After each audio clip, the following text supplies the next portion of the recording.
comes Georgia, and sold-out Sanford Stadium will be rocking. It's familiar territory for South Carolina quarterback Zeb Nolan, who grew up just 6 miles from here in Watkinsville. His parents traveled the country when Zeb played for Iowa State and North Dakota State. Tonight, Travis and Julie drove just 10 minutes to watch their son play between the hedges. South Carolina off to a terrific start, 2-0 tonight. A very tough test as they take on the number 2 team in the country, the Georgia Bulldogs, already with victories over Clemson and UAB.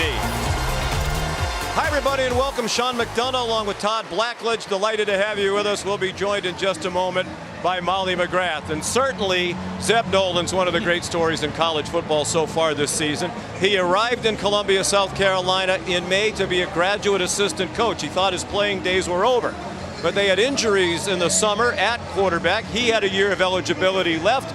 Next thing you know, he's a quarterback, and as we said, he has led them to a 2-0 start. The coaches say his story is a movie script.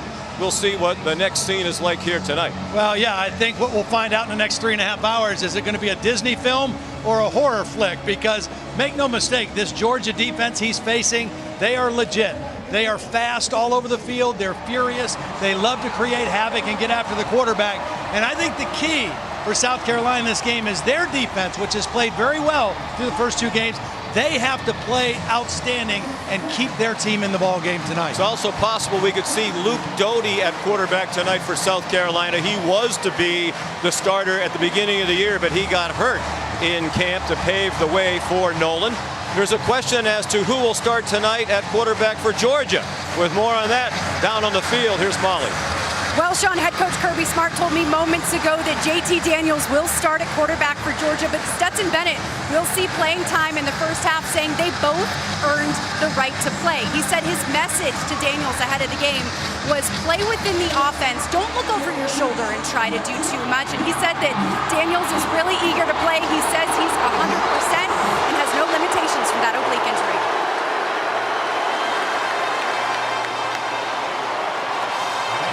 And the Bulldogs, led by head coach Kirby Smart, about to take the field before more than 92,000. One of the great scenes and venues in college football, sold out for the 53rd straight game. The Dogs started the year number 5 in the preseason poll, but vaulted to number 2 after that opening win against Clemson in Charlotte.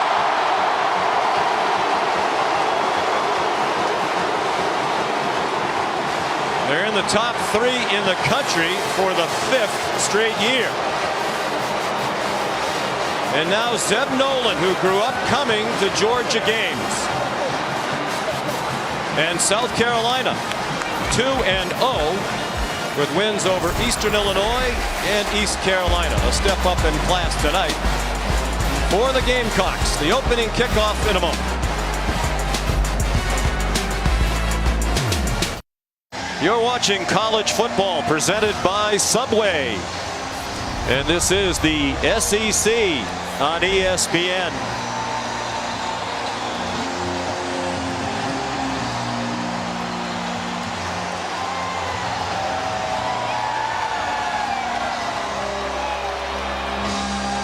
Saturday night in Athens, always fun. Warm and humid, 81 degrees, and sticky. South Carolina won the toss and deferred, so Georgia will receive the opening kickoff. Kenny McIntosh back deep. It'll be Mitch Jeter to kick it away for the Gamecocks.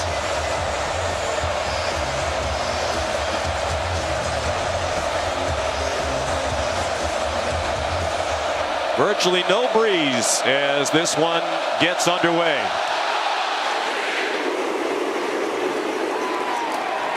McIntosh takes a knee 2 yards deep in the end zone. So here comes Georgia, led by JT Daniels, junior from Irvine, California, transferred from USC. Made 5 starts for the Dogs, the last 4 of last season, all the victories. In the season opener in Charlotte, that win against Clemson, but he did not start As we noted a moment ago, last week against UAB with an oblique strain. The coaches believe he's back fully healthy. Deep stable of running backs on whom they expect to lean heavily tonight. Zamir White gets the start on the left hip of Daniels. Out of Modern Day High School, the powerhouse in Southern California. Comes out with a play action pass, and he's right on target to the tight end, Brock Bowers, the true freshman, who's their leading receiver. He's been tremendous to this point of the year, already 10 catches. Very smooth, very athletic, came in ready to play right away as a freshman, was benefited because of some injuries to some older guys ahead of him, and he just stepped in and took the job. 21-yard gain.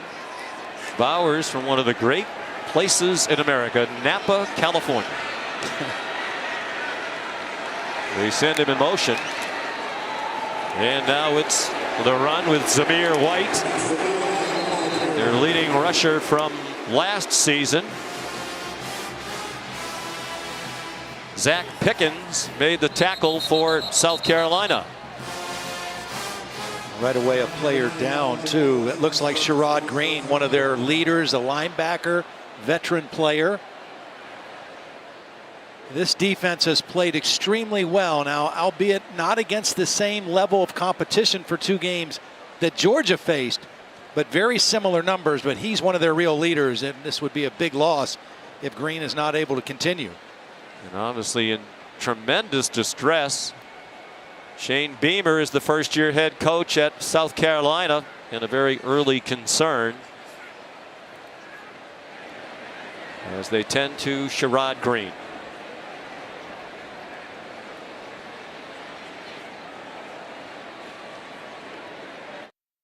The entire Gamecock team out there to offer their well wishes to their teammate Sherrod Green, 5th-year senior linebacker. Unfortunately has battled injuries throughout his career.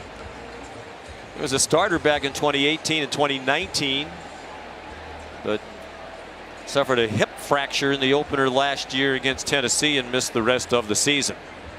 You can just see how well liked and respected he is among his teammates. Already a boot around his lower right leg. He was at the bottom of the pile and they fell on him. So after just 2 plays from scrimmage in this game, Green, one of their key players on defense, departs. He'll be replaced by Damani Staley, who's another experienced player. Well, he had a huge play last week against East Carolina. They were down 14-0, and right before halftime, he was able to intercept the pass, return it for a touchdown, and that kind of turned things a little bit for South Carolina because they really struggled in the first half on the road. Zamir White gained 6 yards on first down. You just hate to see that. Guys work so hard and train and prepare, and they're excited about new coach Shane Beamer and a 2-0 start, and to have to leave the field like that it's just sad. Gamecocks a big underdog here tonight, 31 points. Swing pass in the flat to Kenny McIntosh inside the 40, and down with a first down at the 37-yard line, a gain of 11 for the Bulldogs. Accurate throw. We talked about Brock Bowers, number 19. Watch him as a blocker here. We know he's a receiver, but out leading the block, he gets the key block along with Fitzpatrick, 86, the other tight end. And that's what you need. Great blocking on the perimeter. This is a very physical perimeter blocking team, the Georgia Bulldogs. Still without some key wide receivers. George Pickens, Dominic Blaylock, the tight end Darnell Washington also sidelined. Here's McIntosh ahead for a couple.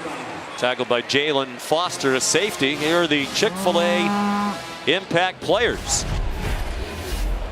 James Cook, we'll see him rotating in with Zamir White and with Milton. He's kind of the dual threat out of the backfield. Good receiver. Brock Bowers, we've already seen him. A couple of the standout players for South Carolina, rushing the passer, veteran guys. Cook on the field now on the right hip of the quarterback, JT Daniels. Play action pass, plenty of time and an open receiver. It's Ladd McConkey, and it's a first down to the 22-yard line. Great protection. It's kind of a layer route. He's got McConkey running the crossing route, sees him right across the middle, and a good accurate throw with a clean pocket. For a 12-yard pickup, they went quickly to the line of scrimmage. Cook through a big hole, Cook into the end zone. Touchdown, Georgia.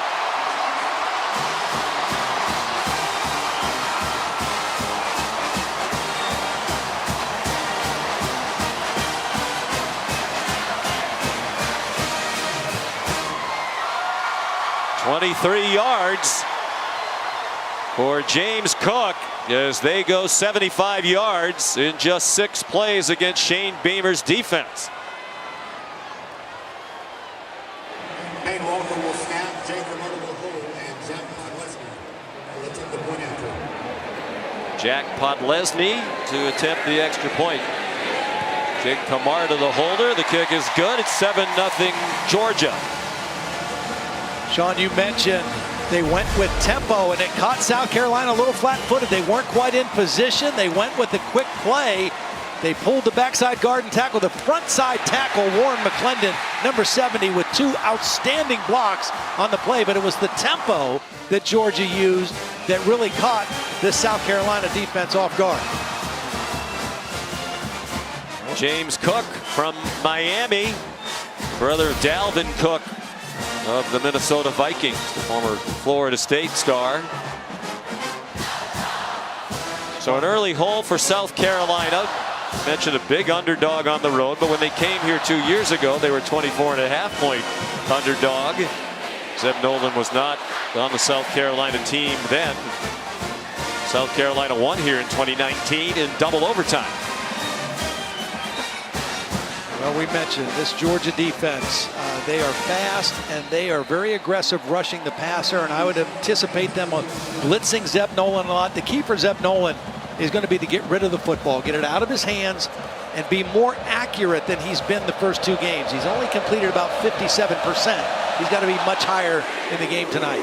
Hooking knuckleball kickoff by Camarda, and it'll be a touchback. No chance for Juju McDowell to bring it back. So here is Zeb Noland, the 24-year-old, just turned 24 a month ago. Big guy, 6'2", 235. His 3rd start all this season. Easy win on opening day against Eastern Illinois. They had to rally on a walk-off field goal to beat East Carolina in Greenville, North Carolina last Saturday. That field goal to end it gave South Carolina its only lead of the game. Mom Julie on the left, Dad Travis, a high school coach just down the street at Oconee County with a big win last night. In attendance here tonight. Nolan, not known as a runner, keeps and gets corralled after a 2-yard gain. Nolan Smith ran him down. It's just to show the Georgia defense a little something. I mean, you're right. Nolan's not going to impress anybody as a runner. Luke Doty is the running dual threat quarterback. But that play is just to keep Georgia's defense honest. Again, they're a fast pursuit defense. That's the kind of play just makes them have something else to think about. Kevin Harris, the running back, looked like movement before the snap and a false start. Lots of activity along the offensive line. Ken Williamson leading our SEC officiating crew tonight. This was just Eric Douglas, the center, didn't snap the ball. Offense number 79. 5-yard penalty. It remains 2nd down. Well, playing this Georgia defense can make you a little jumpy and anxious. Shane Beamer said he thinks this could be the best Georgia defense of all time. Kirby Smart wasn't going to go anywhere near that far down the road, but they have not allowed a touchdown on defense. The only touchdown scored against them was last week by UAB, and it was on an interception return by the Blazers. Kevin Harris stuffed for no gain by Nolan Smith. Well, they've got an anchor in the middle of that defense in Jordan Davis, and the linebackers play downhill. Georgia not ready for the quick snap, and Nolan's on target with a deep strike to Josh Vann, who's tackled inside the 20. A touchdown saving tackle by Amir Speed. We saw Georgia catch South Carolina with tempo. Now South Carolina does the same thing. Quick snap, good protection. The receiver runs right by Speed. Perfect throw by Nolan. And a huge play for the Gamecocks early in the ball game. For 58 yards, Van is their deep threat. South Carolina has been a huddle team in the first two games. That tempo surprised Georgia. And one of the few teams that does huddle regularly. Harris did well to get back to the line of scrimmage. Good penetration by Amir Speed, the cornerback. There is a weakness, or at least a question, about this Georgia defense. It is in the defensive secondary. When you have four guys drafted out of your secondary a year ago, that makes a difference. 6 defensive players drafted. 4 of them were secondary players. The new look defensive secondary for the Bulldogs. Among those 4 DBs, Eric Stokes taken in the first round. Nolan, look out. He ducks under a hit and went down at the 19. With Nakobe Dean chasing him from behind, and Adam Anderson ready to tackle him if he didn't duck down. Well, watch Nakobe Dean. I mean, this is what Georgia loves to do. They love to blitz their inside backers. They're so fast. That's what forces Nolan out of the pocket. In the win against Clemson, Nakobe Dean blitzed 15 times. Whether it's a run or pass, they love to pressure inside with those linebackers. 3rd down and 12. They hit for 58 on the last 3rd down. Nolan hit as he throws. It's a loose ball. Adam Anderson got to him, and the ball is smothered by Dylan Wanham. And where are they going to spot the ball? I think his arm was coming through. Adam Anderson is the guy who's going to get the pressure. Great speed rush off the edge. Beats the right tackle, but I think Nolan's arm was coming through. The ball just hit somebody in the helmet. That's why the ball went backwards. By the offense, the previous play is under review. By Mickey Haddock, the replay official. 7-0 Georgia, just underway in Athens.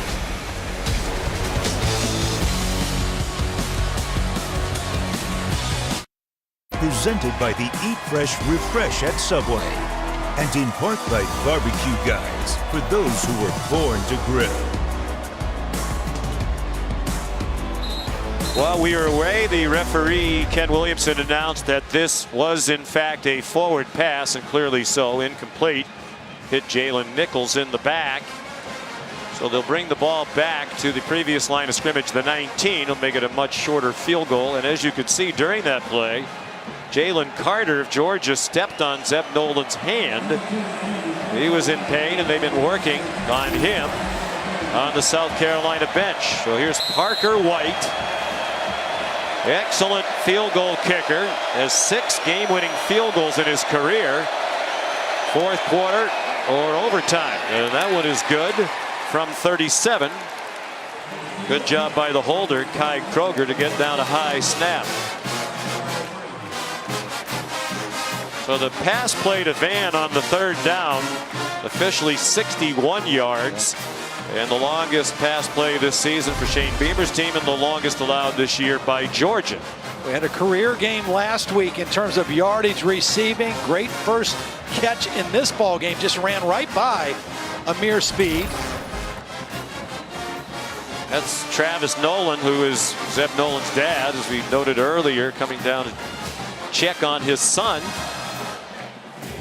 That's Luke Doty, as we mentioned at the outset, was to be the starter this year. That was the plan coming out of spring practice, but he suffered a sprained left foot in August, and that's when they decided that Zeb Nolan would give up being a graduate assistant coach and become a quarterback again.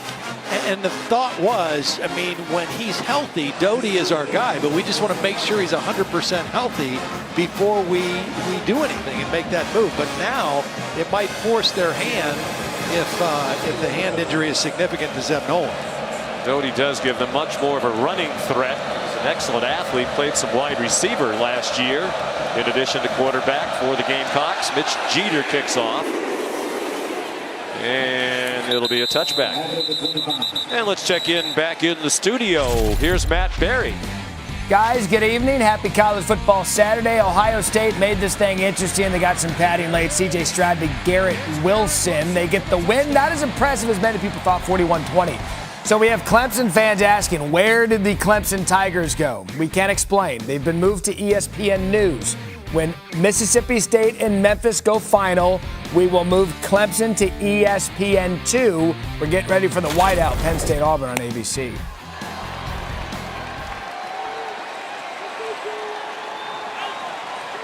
So 1st and 10.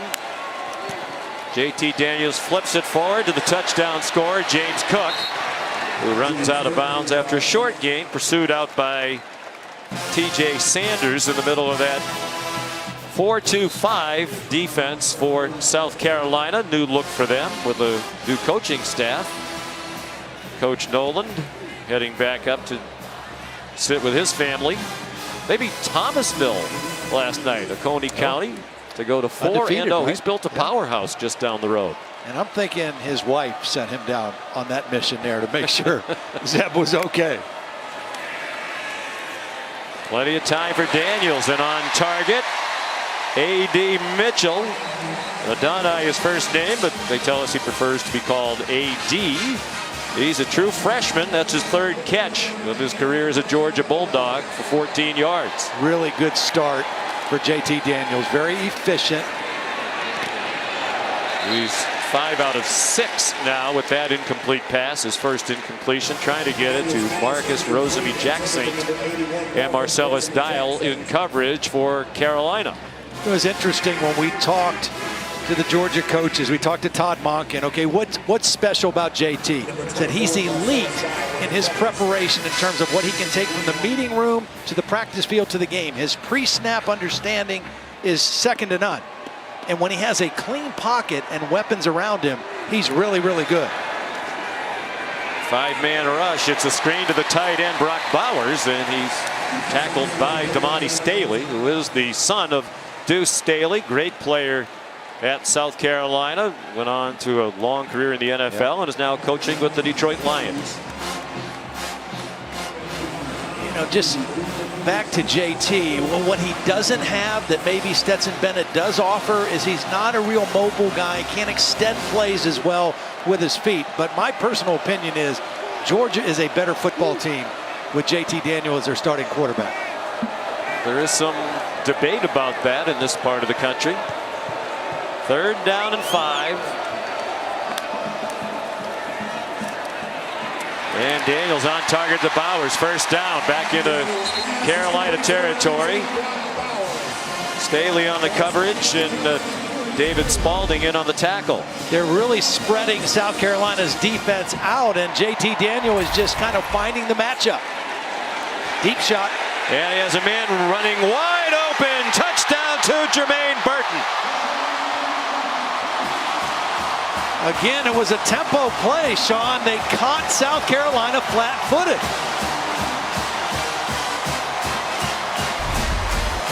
Cam Smith is their best cover corner, and he was beaten badly on this play by Burton because of the quick snap and the tempo. That's both touchdowns Georgia has scored in the first quarter have come off of tempo plays. 43 yards to the sophomore from Calabasas, California, Jermaine Burton. He had a 73-yard touchdown from Stetson Bennett last week against UAB. You wouldn't know it, but Uga's happy. Well, take a look at Burton. I mean, we'll show you what tempo. Here he is, but watch these players right here. They're all still moving around, and the corner, Cam Smith, is totally flat-footed, and Burton runs right by him. That looks like Georgia against UAB a week ago.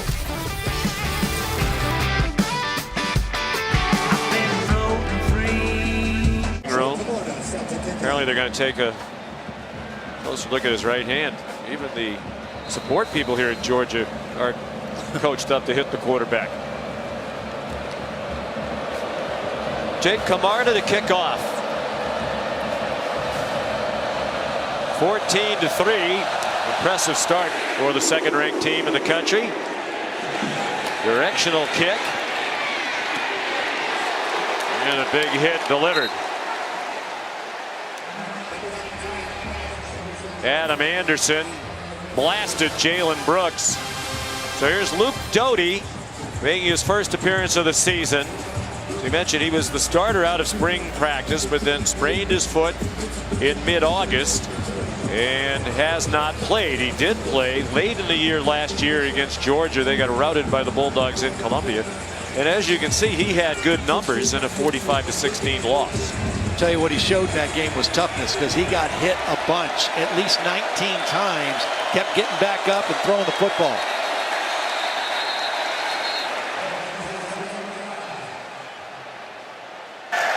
Ball start. Offense. 75. 5-yard penalty. Gaston Turnetine, the tackle. Here's Molly McGrath. Well, Shane Beamer told me Luke Doty was limited in practice all week, didn't fully participate in the live practice until Thursday. He said it wouldn't be fair to play him after so little practice time, but he was available in case of emergency. And with Zeb Nolan back in the locker room for evaluation, he did walk back towards the X-ray room for Georgia. So this is definitely an emergency, Sean.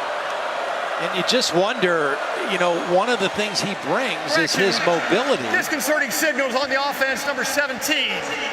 5-yard penalty. It's first down. I think he meant defense. Yeah. Nakobe Dean. You're not allowed to make hard calls or signals that are similar to what the quarterback's doing, whether it's clapping your hands, whether it's shouting similar kind of cadence noises. Kobe Dean caught with that foul. But Doty, you wonder, Sean, how much will he feel comfortable using his feet, using his legs to make plays, coming off of that injured foot? Well, we talked to him on Thursday. He said he feels really good, that he's ready to go, and he expected to play tonight, despite what Coach Beamer said to Molly. Kevin Harris, boy, these dogs hit you hard. Nolan Smith and Lewis Seen in on that tackle. A good hard-nosed run right there, though. Kevin Harris was a 1,000-yard rusher. Of course, Shane Beamer wasn't the head coach last year. He was one of the bright spots. Had a back procedure in the summer. He's kind of back into full shape, but he is a physical runner. It was a good run on first and short. He led the SEC in rushing yards per game last year, 113.8. They pitch it to Harris, and he's smothered for a loss. Back to the 31-yard line. Jordan Davis, mountain of a man in the middle of that front three. And matched up tonight, this will be fun to watch against the center, Eric Douglas, and they were high school teammates, and they're great pals. They're from Mallard Creek High School in Charlotte. Just amazing how quick and athletic he is for the size he is. And he's kind of a marvel with that athleticism. 6'6", 340, and he can move. They had him at 20 miles per hour running down a play last week on his GPS equipment that they wear as part of the uniforms. South Carolina. Play clock was running down, so South Carolina uses a timeout. Well, let's take a look at Jordan Davis and what makes him special, and why I think NFL people have really changed their maybe tune about him. He's powerful and quick. This is stopping the quarterback on a quarterback run against Clemson. And then watch the pursuit. This is the one that every NFL scout is going crazy about. The effort play by a man that big, running that fast for that far across the field in a game that they were winning big, just shows you his effort, his determination, and where he's taken his game. And you know, obviously for him, his weight has always been an issue. And staying at a weight that is more conducive to playing more plays with better endurance and stamina, he's bought into that, and he is off to a great start. Yeah, the effort's one thing, but to be able to run that fast, that's scary, right? At his size, that was remarkable.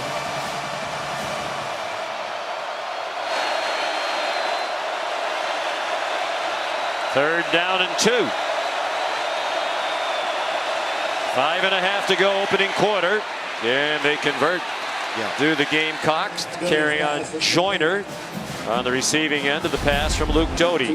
Good timeout by Shane Beamer to avoid the penalty, get the right play call, ball out of the hands quickly. There was pressure by Davis, but a nice quick throw by Luke Doty, and they moved the chains.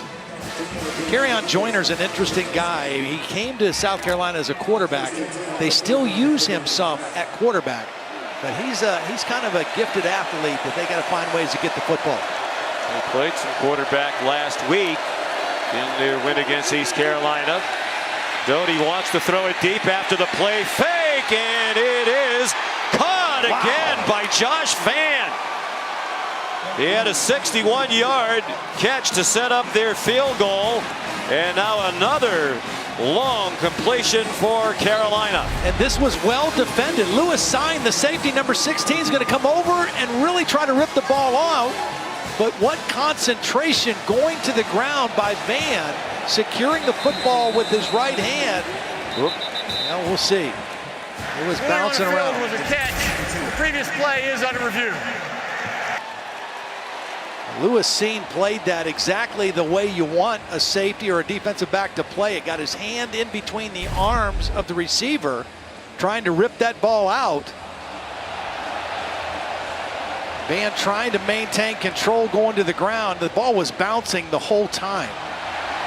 I think it's fair when he goes to the ground. It looked like the ball was flopping around a little bit, not in his possession. Let's bring in Matt Austin for his first appearance of the night. Hi, Matt. You've had a busy day. Did a great job on that Cincinnati, Indiana game. Well, thanks, Sean. I agree with everything you said. He never fully controls this ball. You can see when he goes to the ground, it's lying on the ground underneath him. So this should be a pretty simple overturn. The bottom line is, though, that's twice that they've taken a shot to Josh Vann. He's gotten behind the defense. And that was a nice throw by Luke Doty as we see Zeb Nolan coming back to the South Carolina sideline. Good play action pass on first down. Had a shot. After further review, the receiver did not control the ball as he went to the ground and it touched the ground prior to possession. Therefore, the pass is incomplete. It's second and 10, the 35-yard line of South Carolina. The ball being placed on the right hash. So no 43-yard gain.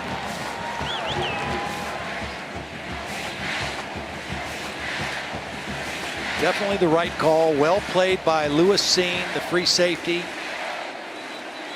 Their leading tackler, second leading tackler a year ago.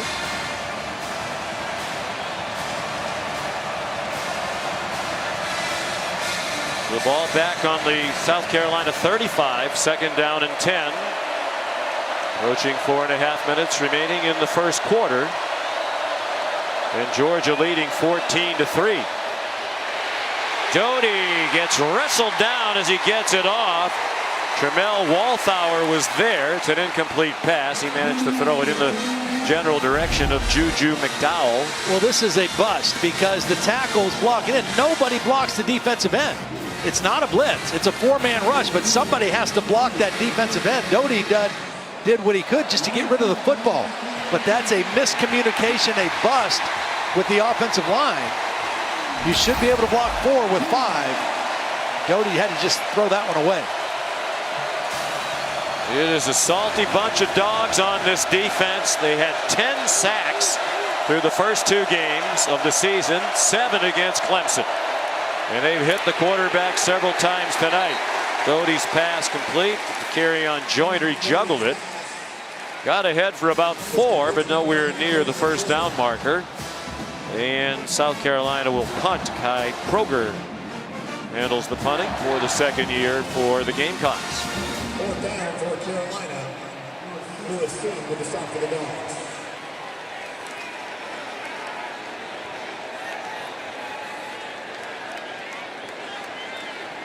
Here's Jackson back for the kick. Short kick and a fair catch made by Jackson. He's basically been only a punt returner because he's had a sore knee. Hasn't played much at wide receiver. 39-yard kick.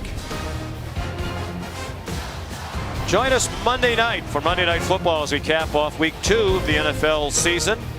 on ESPN, ESPN Deportes, and the ESPN app. The Lions and the Packers. Meanwhile, on ESPN2, Peyton and Eli Manning will be breaking down the game in various ways from their unique perspective.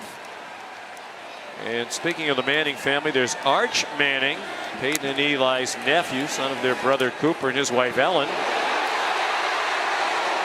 Stetson Bennett at quarterback, and Zamir White rips through. Arch Manning is a junior in high school in the New Orleans area. Top quarterback recruit, as you might expect, given the lineage. And the Georgia Bulldog fans are well aware that he is here this weekend on an unofficial visit. They have a lot of recruits here.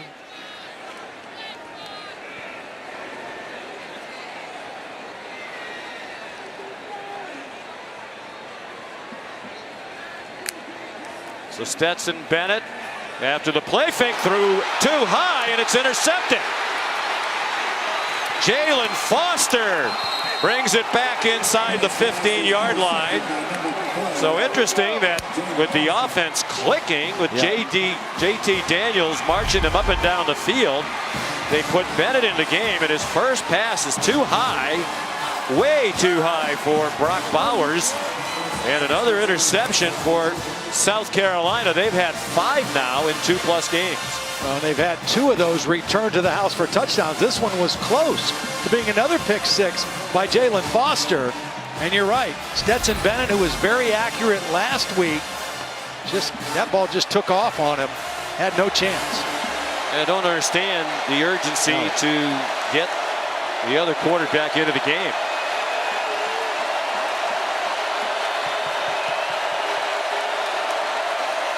Still Luke Doty at quarterback. Here's the dimension he brings. Looked like he was going to go for a greater distance than that, but the great speed of Nakobe Dean. He was able to run him down at the 9 after a gain of 3. Yeah, he had a blocker out there. He had a tight end blocking, but Nakobe Dean came so quickly from the inside, he chased the play down. That looked like it had a chance to get close to the goal line, but the speed of Nakobe Dean just negated the play. Zeb Nolan has returned to the field from the locker room. They broke the huddle with 12 guys. Offense, 12 players in the huddle. 5-yard penalty. Second down. Well, those are the kinds of things you can't do as a 31-point underdog on the road playing the number 2 team in the country that may very well have the best defense in the country. Yeah, you can't help them. And that's been an area really in the first 2 games. They had 8 penalties in their opening win. 8 more penalties last week on the road against East Carolina, and you just can't do that. That's already their second penalty of this ball game in the first quarter. Shane Beamer, their first-year head coach, spent some time in Columbia as an assistant to Steve Spurrier. Coached here on Kirby Smart's first staff. Play clock has run out. They look really confused. Really confused right now offensively. Whether it's the noise, whether it's just the communication of getting the play in, or whether it's just the fact that Luke Doty has not played enough to even be aware of the play clock. Whatever it is, they've got to get it figured out. And if they want their team to calm down, it would probably help if Shane Beamer and his assistants calm down a little bit too. Their offensive coordinator, Marcus Satterfield, I think he's in the press box. I don't think he's down on the field, so he's got to communicate down. They've got to get the signal or the call in.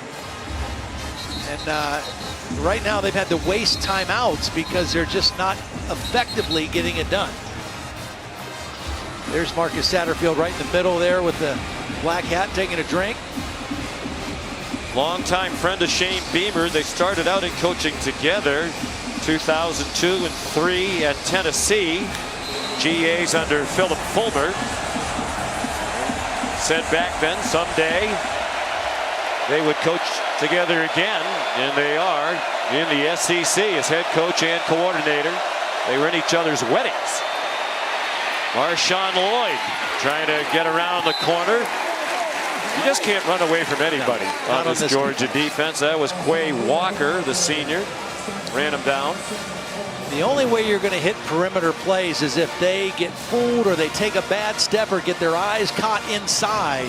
Because if they see the play and know where it's going, they're too fast to get the ball on the perimeter. Dan Lanning is the young defensive coordinator in his 4th year. Kirby Smart, longtime defensive coordinator at Alabama for Nick Saban, is very actively involved in the administration of the defense. 3rd down and 7. They can get a first down at the 1. Dean blitzed. Doty stood in there, and the ball was not caught by Jalen Brooks. Right at the line to make. Another bust. Jalen Nichols. Here's Dean. Now he times this perfectly, but watch Nichols, the left guard, 52. He steps, he reaches, block the guy. If you block him, you give your quarterback a shot. And now after the turnover, after the interception, a penalty, a blown assignment, bad clock management, and they have to settle for a field goal. And you're not going to beat the number 2 team in the country on the road settling for field goals. Parker White started the year as the first returning 4-year starter in South Carolina history. He's now the 5th-year starter at field goal kicker, and he connects again, this one from 27. So the field goal set up by the high pass thrown by Stetson Bennett. Yeah, I mean, it's a nice defensive play. Jalen Foster gets the 5th interception of the year for South Carolina, gets them deep into Georgia territory. Penalty, they're back, missed assignment, incomplete pass on 3rd down. Now credit this Georgia defense coming into a tough situation and holding their ground, but they were helped by South Carolina's offense. Now you wonder, does he let Stetson Bennett go out again and try to atone for that, or does he go back to JT Daniels? I didn't like when Molly said that, when he talked about both quarterbacks had played and earned the right to play. No, I don't agree with that. No. I mean, Stetson Bennett did his job last week, filling in because JT Daniels was injured, and he played marvelously last week. But Georgia is a better team with JT Daniels as their starting quarterback. Let him play. Yeah, you'd made the decision he was the better choice to start the year. He leads you to a win, although it was with limited offense on both sides when they played Clemson in the season opener. But he was efficient, and he took care of the ball. Big kick by Mitch Jeter out of the back of the end zone. Here's Matt Berry. John, time now for our celebration moment, brought to you by Allstate. SMU, Louisiana Tech, final play of the game, Oklahoma transfer Tanner Mordecai. 4 touchdowns on the day. This made it 5, and for the win. Roderick Robertson to catch. How about that? Ponies 3-0 on the season.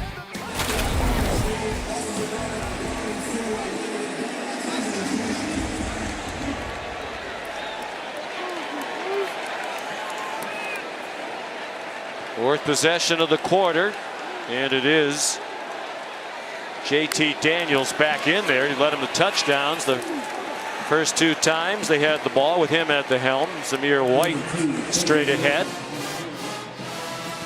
Many people think that Georgia has the kind of team, particularly with their defense and their running backs, to maybe challenge Alabama, to overtake Alabama. They've had great success under Kirby. After that 5-loss first season, they've been on par, but they have not been able to beat Alabama. I think they do have that kind of a team. I think JT Daniels is the quarterback they need to play. Kendall Milton straight ahead. Well, that's the next step. As we said, they've been in the top 3 in the country each of the last 5 years now. Here are the resumes in their careers. Bennett, of course, came here as a walk-on, was a backup, left to play junior college football to get some experience and to play. Wound up coming back here on scholarship. Daniels, the highly touted transfer from USC, where he started as a freshman, suffered a knee injury there. Lost his spot as the starter and transferred here to Athens. James Cook took the toss for a first down to the 37-yard line. Here's a look from the AT&T 5G Skycam. Another nice block by the freshman tight end Brock Bowers. He's going to block in, coming off the motion, and Jamari Sawyer, the left tackle, with another key block as well. You know, back to the quarterbacks. To the credit of Stetson Bennett, the 2 losses he has were against Alabama and Florida last year, the 2 best teams in the SEC, the 2 teams that squared off in the SEC championship game. And when Daniels became the starter late last year, it was a softer schedule, Yes. but they did beat a good Cincinnati team in the Chick-fil-A Peach Bowl. You're watching college football presented by Subway.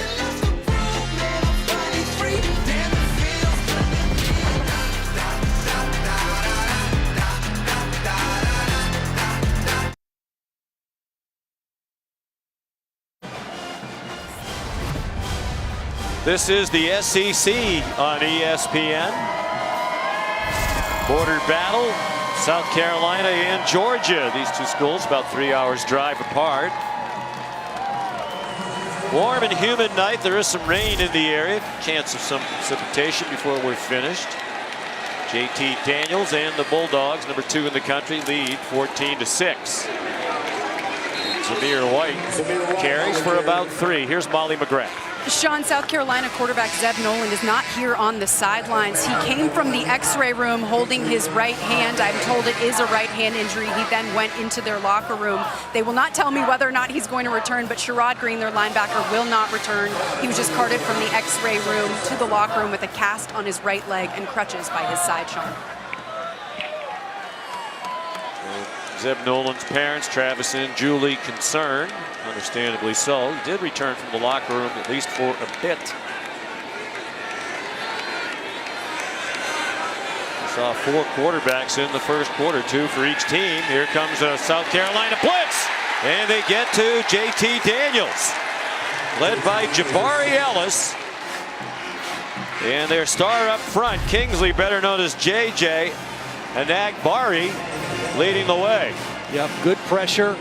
We talked about this. South Carolina defense has played very well so far. Georgia pretty much having their way all first quarter against this defense. There's a big chaos play created by the defensive front, which is the strength of this South Carolina defense.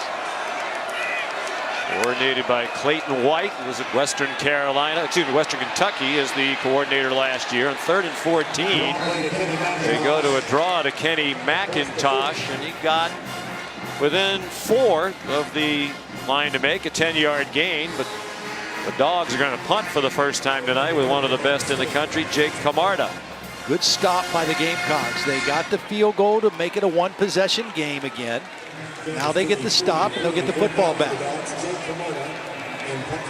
Josh Vann back for the kick from Camarda. Was one of 3 finalists for the Ray Guy Award last year as the best punter in the country.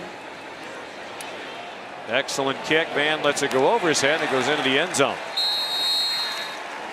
Taco Bell welcomes you to the Live Moss Student Section of the Year contest.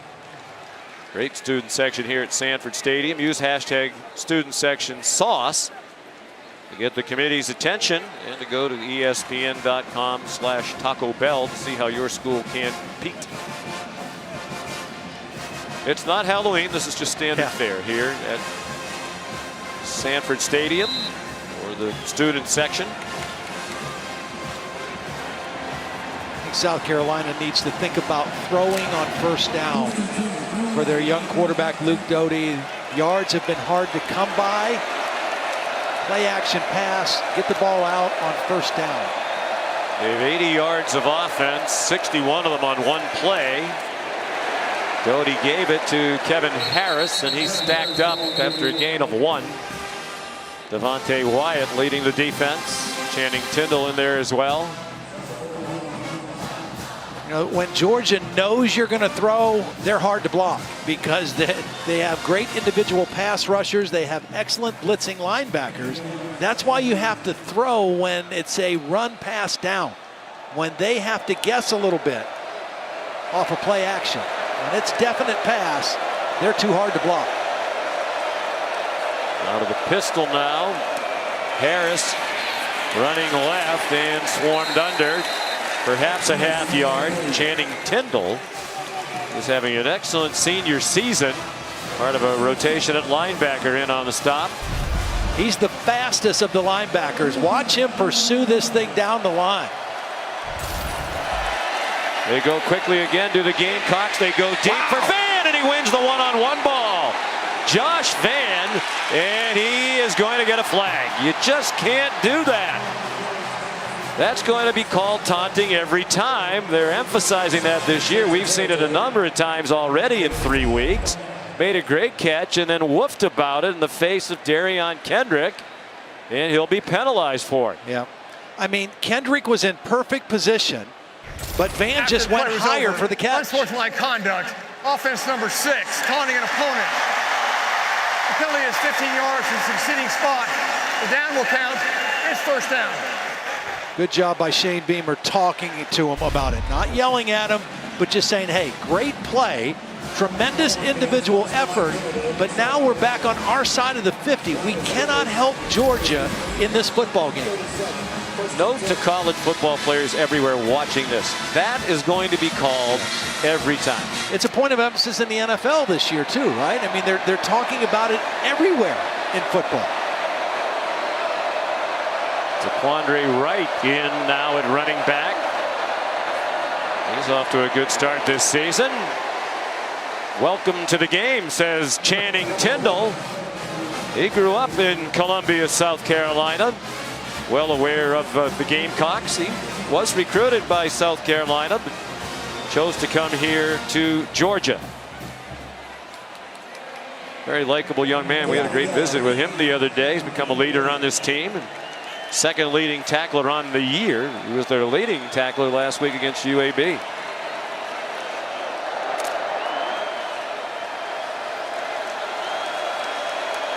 Second down and 9. They had crossed midfield on the completion to Van. His penalty brought it back to their side.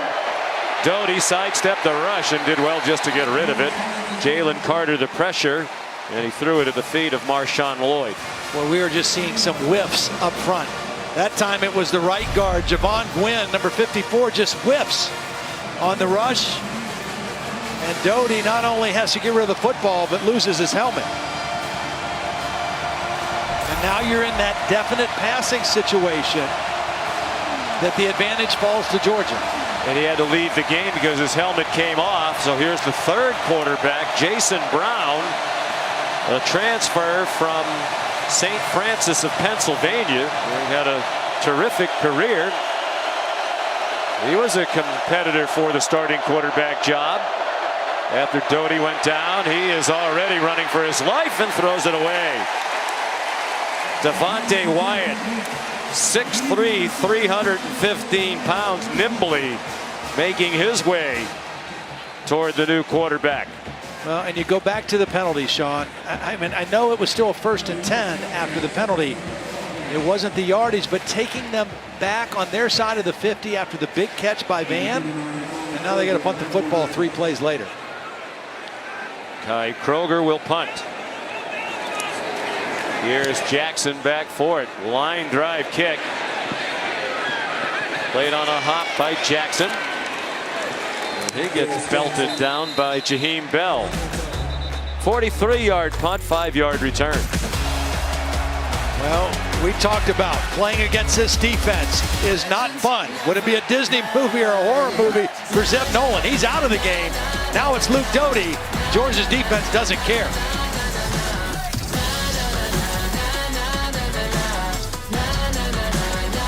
Catch by Josh Downs. Second touchdown of the night. They would review it. He lays out. Pylon perfection. All Tar Heels early on the ACC network. 14-0. All right, Matt, thank you. It looks like Zeb Nolan will definitely not be returning to the game with that wrap on his right hand. So it wasn't really the Disney feel-good story. Local boy returns. He's 6 miles away from where he grew up, the stadium that he came to as a kid to watch the Bulldogs. It wasn't quite a horror show either. And it was a freak play that put him out of the game. You know, it wasn't the hit, it was the step right there. A big man stepping on that right hand, his throwing hand, and the way it's wrapped up now, I mean, there's no way he can come back in the game and grab a football, let alone throw it. And he will be a great resource for Luke Doty. Yes. He was supposed to be an offensive graduate assistant. He had already started coaching, and they are very close friends. They both said they've become really close in a short period of time. Swing pass to James Cook. speed up the sideline, and he's out of bounds. There is a flag down. They started from the 10-yard line. While you were away at commercial break, there was a holding penalty on the return by Georgia, assessed to the Bulldogs, so that brought the ball back. Block in the back, offense number 9, 10-yard penalty for the spot of the foul. First down. Justin Robinson's the guilty party. It was another great block by Brock Bowers, number 19, leading the play. There's the block in the back. Tried to pull off, but right in front of the official. There's Bowers doing his job. One good block, one bad block, and Georgia going backwards so far to start this possession. Scored touchdowns on their first 2 possessions with J.T. Daniels, the starting quarterback, in. Then they put Stetson Bennett in for a series. He threw an interception. They seem to have lost their rhythm. The next series with Daniels back in there resulted in a punt. And here's Zamir White, dropped by Darrell Ware after a short gain. It's a big play right here for South Carolina's defense. They've clawed their way back in the game. If they get a stop on this possession, they can flip the field, change the field position, give their offense a shorter field. J.T. Daniels has time and throws incomplete behind his intended target, A.D. Mitchell. It's a really tough throw. He's rolling to his left. He's a right-handed quarterback. He kind of leaves his feet and tries to throw back across his body. Hard to be accurate on that throw. It was good pressure that forced him to get rid of the ball. Jordan Birch, number 3, forced the early throw.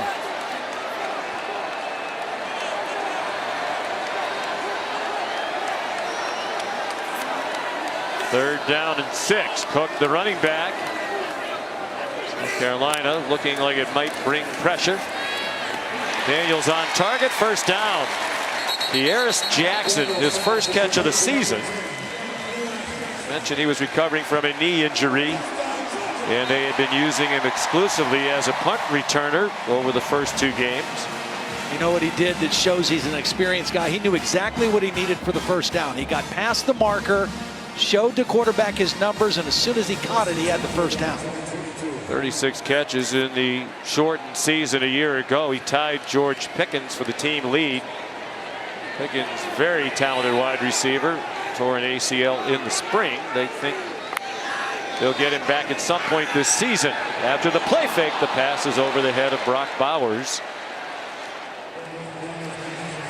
You think about this Georgia team offensively when they get that guy, Darnell Washington, a tight end, and George Pickens back, and Kearis Jackson at 100%. I mean, that's more weapons to add to this offense. And Dominic Blaylock. Yep. Also a key member of the receiving corps.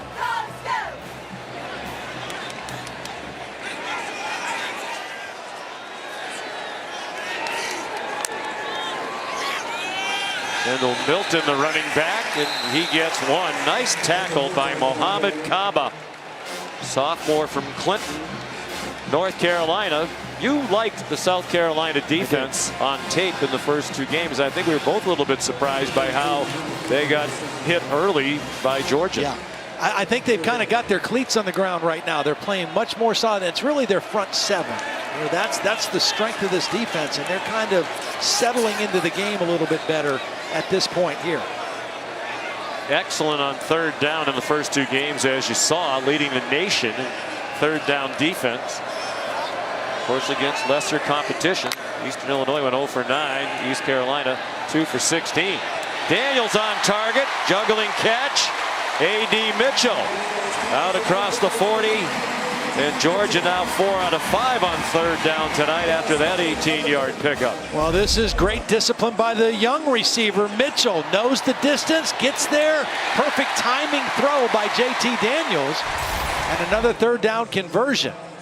It's now 4 for 5 for Georgia on third down in the ball game.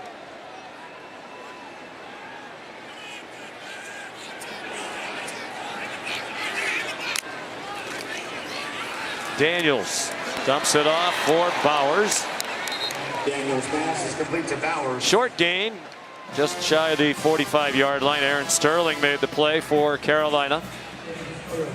Seems like JT Daniels is getting his rhythm back now. Now that he's back in the game for a couple more possessions, he's a timing guy. I mean, he's, again, he's not the mobile guy who's going to extend plays with his feet or with his legs, but when he knows where he wants to go with the football, he's very smart and he's very accurate getting the ball to his receiver. The top 5 running backs back from last season, they rotate them liberally. McIntosh was in for that play, the throw over the head of Justin Robinson. And here comes another 3rd down. Cam Smith had the coverage. For Daniels, this is career start number 18, his 6th for Kirby Smart here at Georgia. 2nd this year for the end of last season. He started 12 for USC. In 2018 and 19, went 6-6, did the Trojans with JT as their starting quarterback. JT is seeing pressure right here. South Carolina showing pressure on this 3rd down and then pulling out. Rushed 4, and that didn't work as Daniels on target to Mitchell, true freshman from Missouri City, Texas, who enrolled early, got here in January to learn the system. Good protection, good read by JT Daniels, and throws that ball exactly in the right place to the outside away from the defender. I think South Carolina is going to have to get up and try to get physical with these receivers, giving a little bit too much cushion. There's a lot of cushion right here on the outside. Good job of picking up the rush on that last play by McIntosh, the running back. Daniels checks it down. Juggling catch made, but for just a gain of 1, it was Zamir White, the running back. There are flags down in the defensive secondary. Yeah, Adonai Mitchell got dragged down to the ground, number 5. He was the slot receiver running down the middle of the field. It was kind of an all-go route. They were trying to take a deep shot. Mitchell got pulled down. I think that's where the penalty occurred.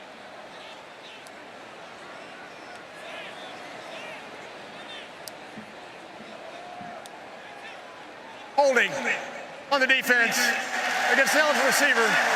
10-yard penalty will result in a 1st down. Jamar Brown, number 8, a backup safety who was in the game. Shane Beamer, of course, the son of the Hall of Fame coach Frank Beamer, one of the great gentlemen who ever patrolled the sideline. Great role model for Shane. Graduated from Virginia Tech. He's worked in some good places. We mentioned Tennessee with Philip Fulmer. He's with Steve Spurrier at South Carolina. Kirby Smart here. Lincoln Riley the last 3 years in Oklahoma. 44 years old. Very excited to have the job. He said he and his wife loved Columbia when he was an assistant coach there. Always hoped he'd come back. Called it his dream job.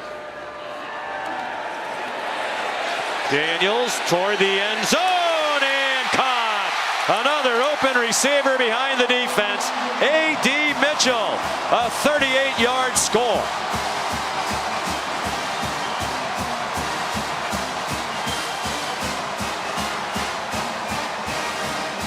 Well, they tried to get Mitchell deep the play before. There was a penalty. This time he gets free. He runs right by the corner, Darius Rush.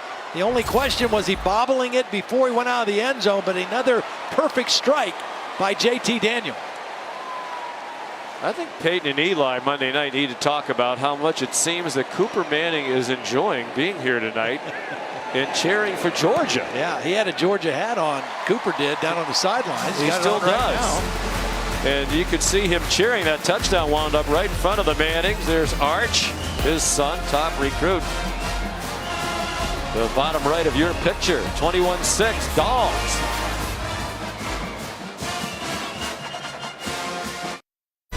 ESPN College Football Primetime, presented by Subway, is brought to you by Allstate. Save money like a champion with Allstate.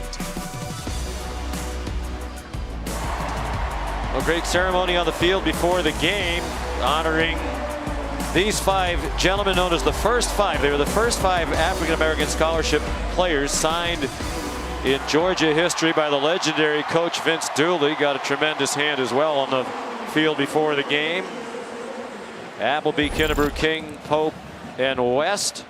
Appleby, King, and Pope right here from Athens, and they were actually a part of the first integrated team at the local high school as well, Clark Central.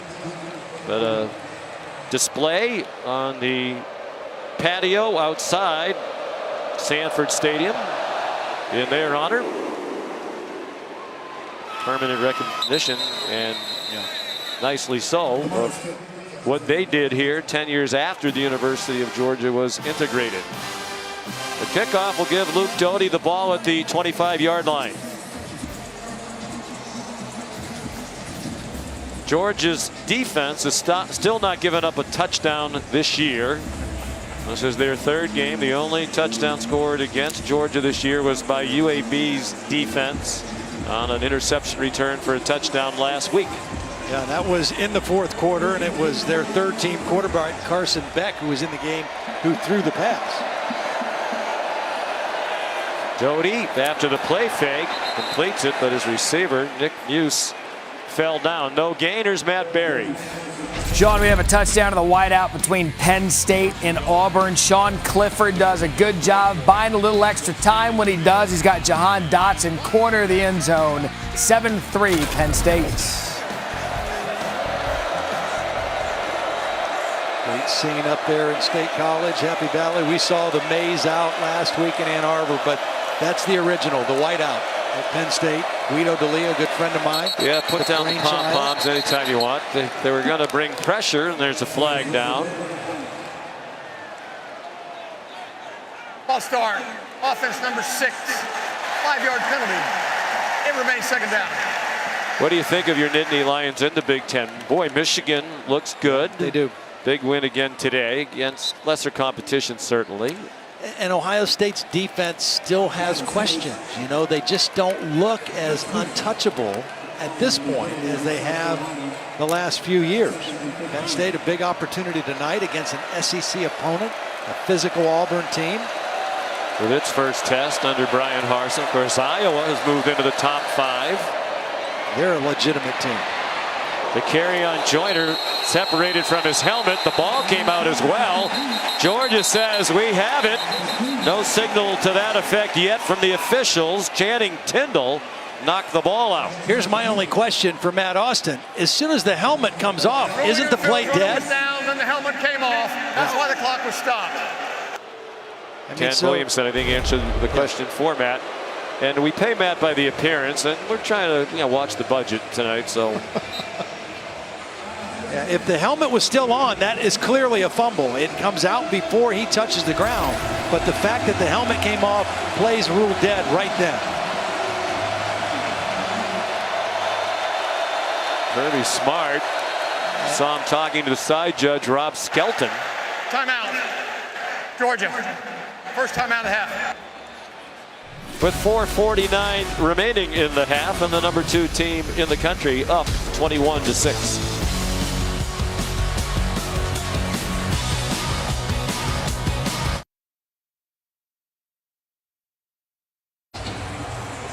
Well, here's a look at the play again. Let's bring in Matt Austin. Matt, while we were away, the referee Ken Williamson announced that they are not going to charge Georgia with a timeout now. It's just an official stoppage in play. What do you think that is the result of? Well, what I assume happened is that Coach Smart asked the side judge a question, and the side judge may not have been able to answer the question, and they just wanted to make sure they got clarification for Coach Smart, just to make sure that everybody was on the same page. We give the coaches a lot of leeway in those situations. So all 3 timeouts left for Georgia, defending a 3rd down and 8. South Carolina 3 out of 7 on 3rd down. They've had some success launching it deep. Doty looked like he wanted to step into a long one again. A medium throw instead, completed to Jalen Brooks for a 1st down. They got 17 to move the chains. Great job by Doty, just moving up in the pocket. Georgia gets pressure, but he doesn't panic. He moves up, he keeps his eyes downfield, and delivers a nice throw for the 1st down. That was really well done by Luke Doty. Not panicking, just climbing the pocket enough to make the throw. Zeb Nolan with the headset on now. Great first down call. And the throw's just a little bit too long. Josh Vann has shown the ability to get open deep and win the one-on-one ball too. That ball was just thrown too far outside. Vann had separation. He was open. And quarterback Doty just overthrew it. Vann had his first career 100-yard game last week against East Carolina. When we spoke with Marcus Satterfield, the offensive coordinator this week, he said he's really coming into his own and teams are going to have to defend him with a bit more attention. He's made his presence known again tonight. South Carolina has to get the ball to Jaheim Bell somehow. He's not touched it yet. Harris in deep trouble and swung down for a loss. Devontae Wyatt. Well, this was supposed to be an outside run, but watch this pressure just cut the run off. They're blocking on the perimeter. This is supposed to fake inside and get outside, but he can't even get there because of the quick pressure by Jalen Carter, number 88. And Wyatt finished him off. They have just 4 returning starters on defense. Wyatt one of them, with Davis, Dean, and Scene. They've become a program, especially on defense, where they just reload. The next terrific player steps in. Timeout called by Georgia. Prior to the snap, timeout, Georgia. Coach Smart a little upset with Latavius Brini in particular.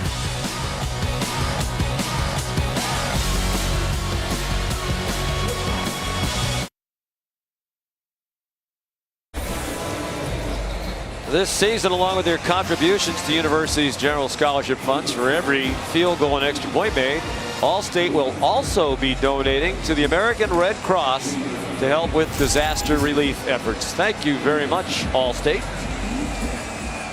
Sean, right now, if you're Luke Doty, you can't make a critical mistake. Your team's played hard. There's 3:24 left in the first half. It's going to be hard to convert 3rd and long here. Don't make a critical error on this play. Pressured immediately by Nakobe Dean. There's a flag down behind the play. Doty ran for a first down, but you suspect a holding call where that flag was thrown. Yeah, it was Nakobe Dean who was held. 71. 10-yard penalty for the previous spot. Big 3rd down. This is a really hard ask for a center like Eric Douglas with a guy this fast. There's the hold on Nakobe Dean. Comes right in the A gap. The center has to snap the ball first and get his head and eyes up. And all of a sudden, Nakobe Dean is by him. And the only thing he can do is grab him because he has the closest distance to the quarterback coming through the A gap.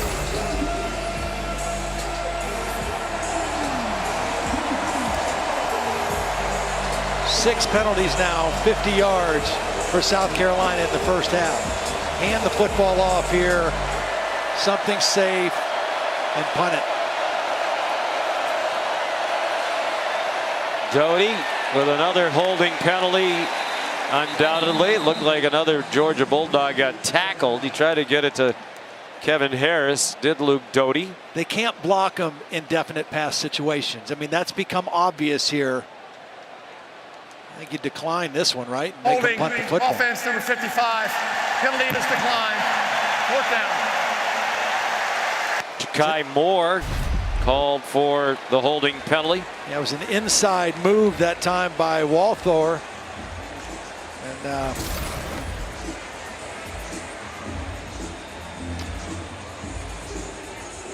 so it's 4th and 24, and here's Kai Kroger. Kieris Jackson back deep. 2:50 to go in the half. Georgia up 21-6.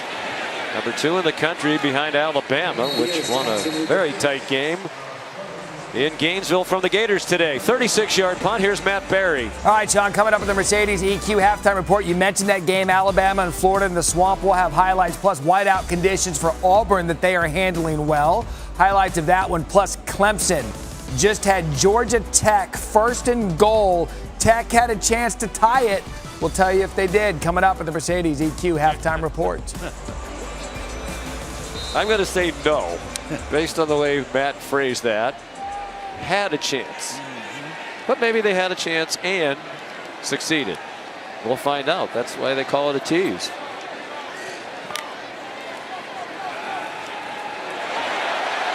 Lots of running room for James Cook. Weaves his way across midfield. Got tripped up by R.J. Roderick. Well, that's a 19-yard play. They've come up with offense in big chunks tonight. Nice vision that time by James Cook. That inside zone play can hit anywhere. I mean, it started going to the left side of the center. He saw it open up all the way to the right outside and turn it into a big run. It's just good vision.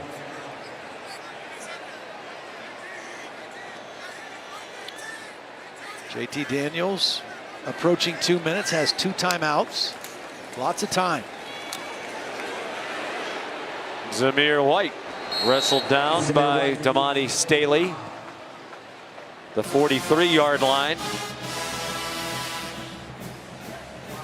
Staley had a huge play last week for South Carolina. They were down 14-0 in the first half with a minute to go in the half. Their first 11 possessions last week on offense against the Pirates, 8 punts and 3 turnovers.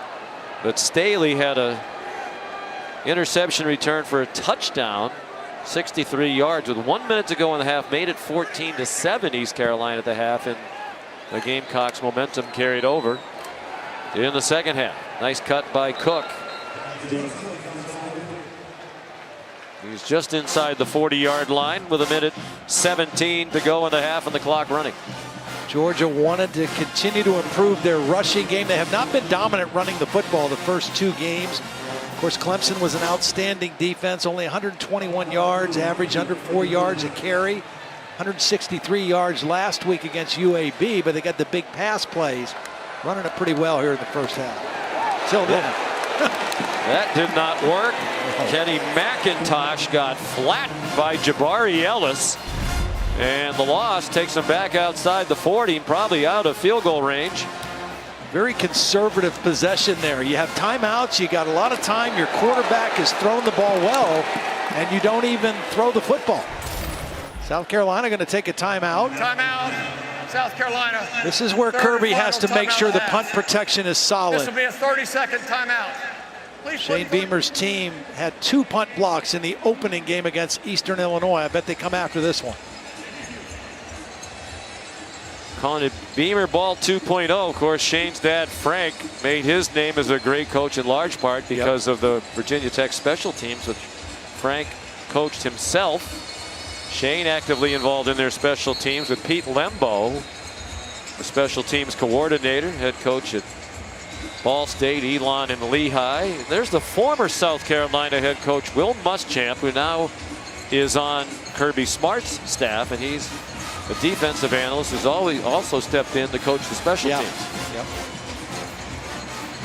A lot of the South Carolina players we talked to during the week said they were looking forward to seeing Coach Muschamp. Appreciate what he did for them. He's 28-30 in his tenure as head coach of the Gamecocks, fired during the season last year.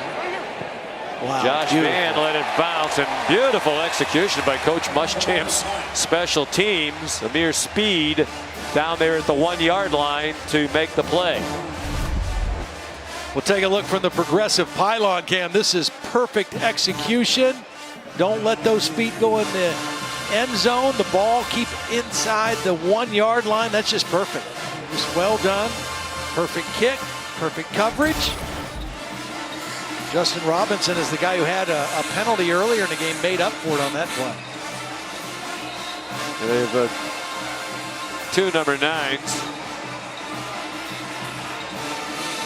And it was a mere speed. Who was down there to down it. And now South Carolina had a very tough time blocking. This Georgia defense has to make sure they get the ball out of the end zone. With 32 seconds to go, play clock at 1. Play action pass. Doty in trouble! And it didn't look like he got out of the end zone from here. It's a safety. I think he got the ball out, but his knee may have been down before he reached the ball. I thought he got the ball, reached past the goal line. Jordan Davis With the first hit, Nolan Smith there as well. Stepping up in the pocket, nowhere to go. You see him reaching the ball. It has to get all the way out of the end zone before his knee or bottom hits. He's not down yet. He's down right there, and the ball's still in his belly, and it's clearly not out of the end zone. That's a safety. Great look by the progressive pylon cam there. He did reach the ball out, but not until he was on the ground. Shane Beamer, careful what you wish for. He wanted to get the ball back against this salty Georgia defense, and they just yielded 2 points. Yep. Well, that's the danger trying to do that. I mean, I think with so little time left against this defense, the chances that you're going to do something to help your cause is slim. Oh, and it's the big fella, Jordan Davis, that was there first. Doesn't get credit for the tackle, probably gets an assist, but it was his pressure that forced the play. It's really his mom who pushed him into football. He was a basketball player and wound up playing football. We mentioned teammate of Eric Douglas, who's the center for South Carolina. And when Jordan Davis was asked at the SEC media days before the season, who are you most looking forward to playing against this year? He said, "It's only one guy, my buddy Eric Douglas." And that offensive line for South Carolina, not considered to be a strength of the team, has been overwhelmed at times tonight. I wonder if Eric Douglas had the same answer. No, Eric Douglas would like to go back and play Eastern Illinois again. Beat them 46-zip in the season opener. Well, the Georgia defense, we talked about it coming in. They're a scary bunch. They're fast. They create havoc in the backfield. And they have been on point tonight again. The Georgia defense now has scored 16 points this season. They've given up 9. According to our Brian Taylor, crack statistician, in whom we have great faith. Kenny McIntosh. The free kick came from the 20. Now let's see what Georgia wants to do at the 42-yard line. Still 19 seconds to go. Kick off your NFL Week 2 Sunday, 10 a.m. The Countdown Crew on ESPN and the app. All access with Jameis Winston. We'll take you inside his offseason transformation. Then Sunday Night Baseball, an important game with the season down to 2 weeks remaining. Phillies and Mets trying to get in playoff position. Coverage starts at 6 p.m. with baseball tonight. Phillies 2.5 out of the second wild card. Mets with a very slim chance now, 6 games back. You can take one shot here and see if you can get a chunk play. We'll get it to Bowers. He's across midfield and wrestled down at the 46. And Kirby Smart will use a timeout. Getting that one timeout back from the officials was big. Yep.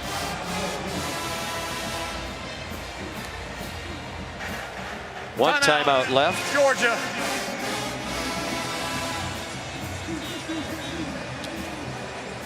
Well, we talked to Kirby Smart yesterday. We asked him about what Shane Beamer said, that this might be the best Georgia defense ever. They've had a lot of good defenses here over the years, particularly lately under Coach Smart. He wasn't ready to go there yet, but he said he thinks they have a chance to be great if they can play well in the back end. Yeah. And I think we both like to play in the back end because there's so much pressure up front. You really don't get tested that often. Yeah, I mean, they play man, they play zone, but the pressure and the havoc that's created by that front seven does make it easier to play in the back. And he did say to us, he thinks up front they may be as good a group as he's had, and he's very comfortable saying that about the front. And they've been that tonight. They have not even had to blitz as much as they did against Clemson. It's been their front four that has really controlled the football game in very dominant fashion. 16 dropbacks and 10 pressures on the South Carolina quarterbacks. James Cook, the running back. JT Daniels steps into the throw, wide open receiver. Jermaine Burton had to go down to a knee to catch it. Now they're going to spike it. And they have the one timeout left. Burton might have been able to get more if that ball had hit him in stride. They can take one more throw here. They've got 9 seconds.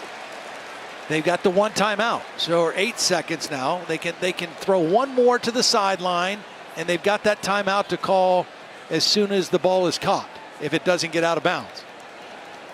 That was the beauty of saving that timeout when they had the first down throw, because the clock stops while they move the chains, and they were able to spike it and only lose 2 seconds. Look for something on the outside. South Carolina smartly bringing their coverage up to take away that quick out route. They are in field goal range for Jack Podlesny. He's been a little shaky here at the start of the year. Here's Jackson with 5 seconds to go, down just shy of the first down, but that really won't matter. They're going to send the field goal unit out now. Third and final timeout of the half. This will be a 30-second timeout.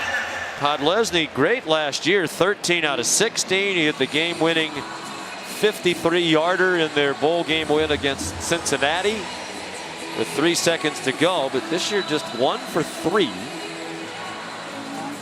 Has missed one in each game after he made a chip shot in the win to start the year against Clemson. And this is as much a confidence building moment for him that Kirby Smart's giving him here. Put points on the board right before the end of the first half. Really well executed by JT Daniels. That 2-minute drive, had the 2 timeouts. He's now 17 of 21, 245 and 2 touchdowns in the first half. Very, very efficient.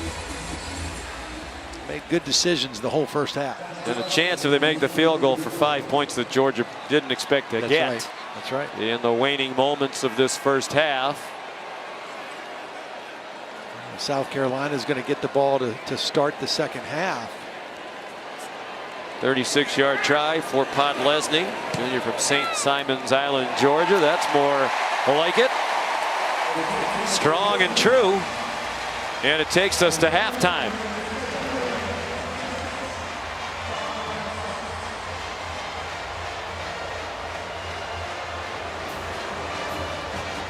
So Georgia's defense has outscored its opponents through 2.5 games this season.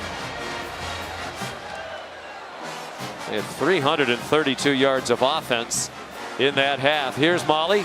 Coach, your defense has scored 16 points. They've only allowed 9 this season. How have they been able to be so effective? Well, we haven't been real effective on third down. South Carolina's doing a good job moving the pocket. We can't get out the field on third down, and we've given up some explosives, so we got to do a better job there. What does having JT Daniels back do for your offense? Well, he's playing with a lot of confidence right now. He knows what he's doing. He knows where he wants to go with the ball. He's doing a great job managing the offense. All right, thank you, Coach. Thank you. He's the coach. Yeah, and he coached for Saban, right? Yes, he Sounds did. very similar. The apple did not fall far from that tree. We'll send you to the studio for the Mercedes EQ halftime report right now. Matt? Sean McDonough, thank you. You're watching college football presented by Subway. And this is the SEC on ESPN. Sold out Sanford Stadium between the hedges in Athens, Georgia at the half. The number 2 team in the country leading 26-6 over South Carolina. Welcome back, Sean McDonough, along with Todd Blackledge. Delighted to have you with us. Pretty much what we expected. Yeah. Georgia again suffocating on defense. Suffocating on defense, and then the good news for Georgia fans is their offense with JT Daniels back running the show at quarterback. Very good, very explosive in that first half. Averaged almost 9 yards a play of offense. So the combination and then the special teams at the end, really a complete performance by the Bulldogs. South Carolina, you need to find a way to block that defensive front 7. The kickoff from Camarda is a touchback. Here's tonight's Fighting Spirit moment brought to you by Modelo. Well, it's the linebacking play of Georgia. We talked about how fast they are. This is Nakobe Dean. Doesn't matter which guy's in the game. All 3 of these inside linebackers can flat out fly. The line controls the line of scrimmage, frees up the linebackers to make plays. That's Quay Walker. And here's the fastest of them all, Channing Tindall, chasing a play down from the backside. I mean, it's just nowhere to run, nowhere to hide against this Georgia defense. Well, it's still Luke Doty at quarterback. He came off the bench when Zeb Nolan, the starter, had his hand stepped on. Doty runs for a few. Here's Molly. Well, Shane Beamer told me that Zeb Nolan has a cut on his right hand. He has no feeling in his right hand, so he can't grip a football, but he is available, but doubtful to return, mostly because Luke Doty is doing such a good job. He said, we're doing good things on offense, but dumb penalties are killing us, and he said they will continue to attack their secondary, and they'll lean on Josh Van and their wide receivers to make big plays, Sean. They had 2 long passes that combined for 92 yards. They had 39 yards on all of their other plays, 26 total. Doty had to throw it away. Had Travon Walker and Quay Walker coming after him. Here's the first half stats brought to you by PlayStation. Total dominance by Georgia. Yeah, coming into the game, South Carolina only allowing 8% conversions on third down. Georgia very efficient in that first half. And here's a third down, the first third down play of the second half for South Carolina.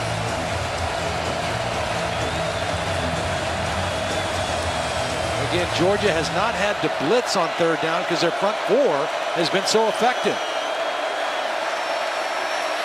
The screen, and it's off the hands of Harris and intercepted. Picked off by Darion Kendrick, the transfer from Clemson. A little bit hard, a little bit behind the receiver, but still catchable. And normally when that ball bounces up in the air in the middle of the field like that, bad things happen.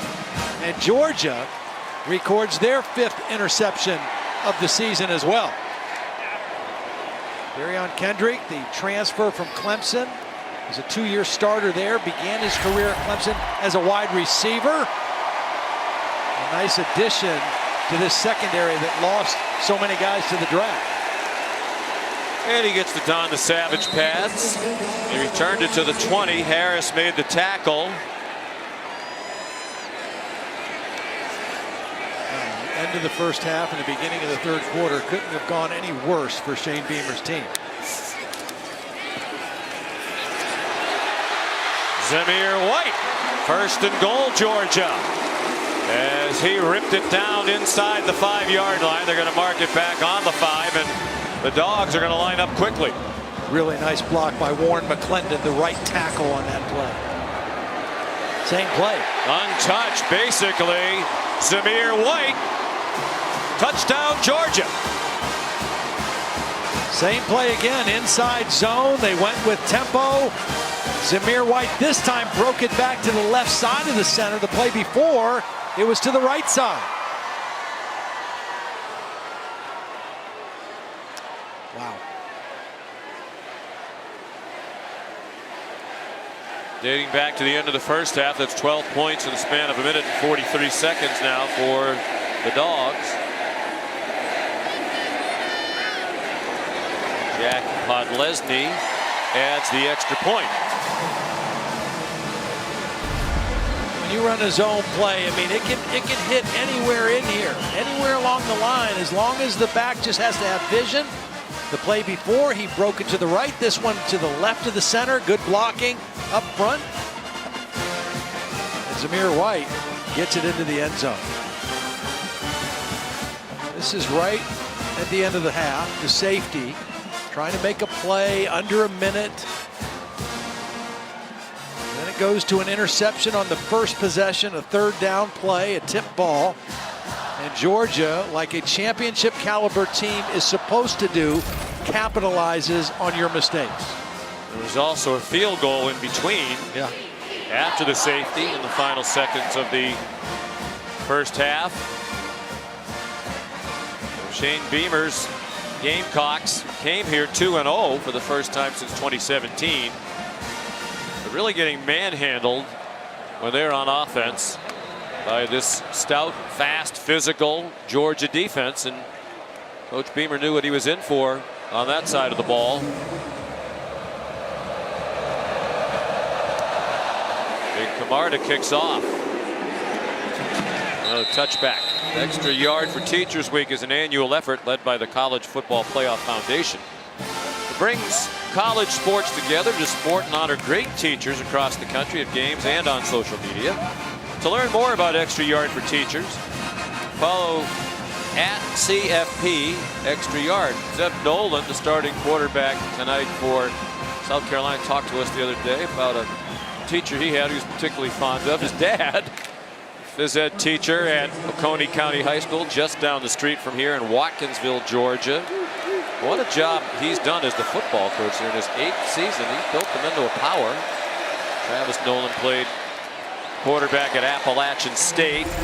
Luke Doty's pass is incomplete. There's Oconee County High School. He's got a pretty good quarterback coach too, doesn't he? He has Brad Johnson as his quarterback coach. Travis is the head coach. They had a big win, as we mentioned earlier, against Thomasville, 20-6. But Brad Johnson, of course, was a Super Bowl winning quarterback for Coach John Gruden and the Tampa Bay Buccaneers, is the quarterback coach. So their sons, they have 2 sons, one each, starting quarterbacks in the SEC. Zeb Nolan starting for South Carolina. That's Kevin Harris up the middle. And Brad Johnson's son, Max, is the starting quarterback at LSU. They have 2 of the 14 starting quarterbacks in the SEC as their offspring. Brad Johnson has another son, Jake, heading to LSU as a very highly recruited tight end.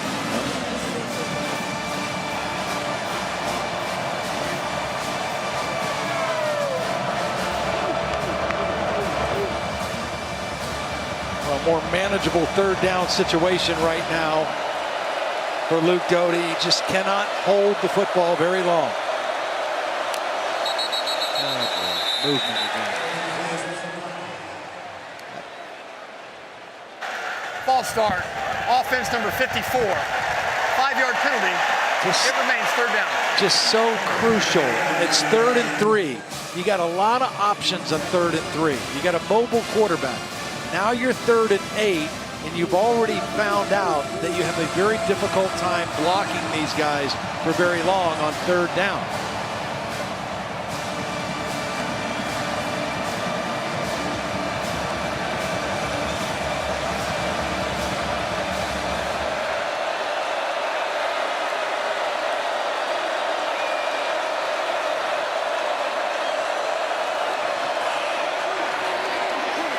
Check down on 3rd and 8, and Kevin Harris did not get the first down.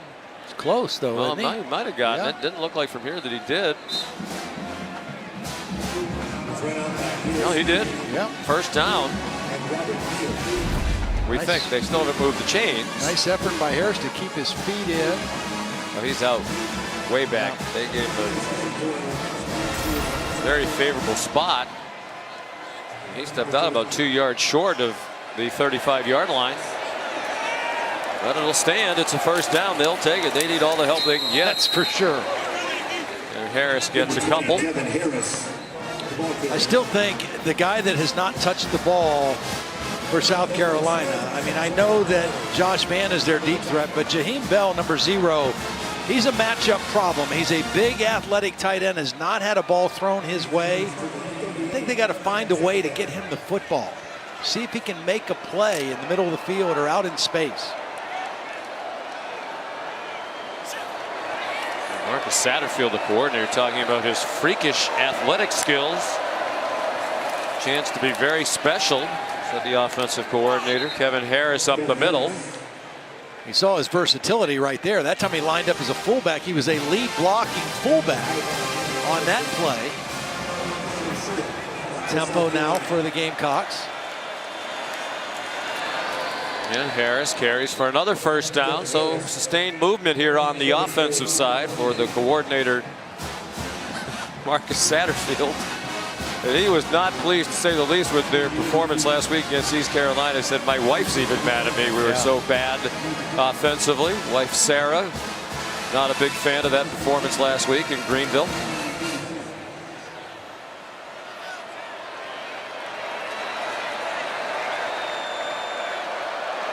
Juju McDowell comes in at running back now. He's a freshman. Stays in the block, and it doesn't help. Doty got knocked free from the football. Nolan Smith hit him, and it got picked up by Quay Walker. That pressure leads to a turnover. Justin Turnitine, the left tackle, gets beat by the speed rush. It's just a speed edge rush on the left side of the screen. Doty not able to find it. Ball comes out. The one thing that Georgia had not done yet this year was force a fumble. There's their first one. Football belongs to the Bulldogs.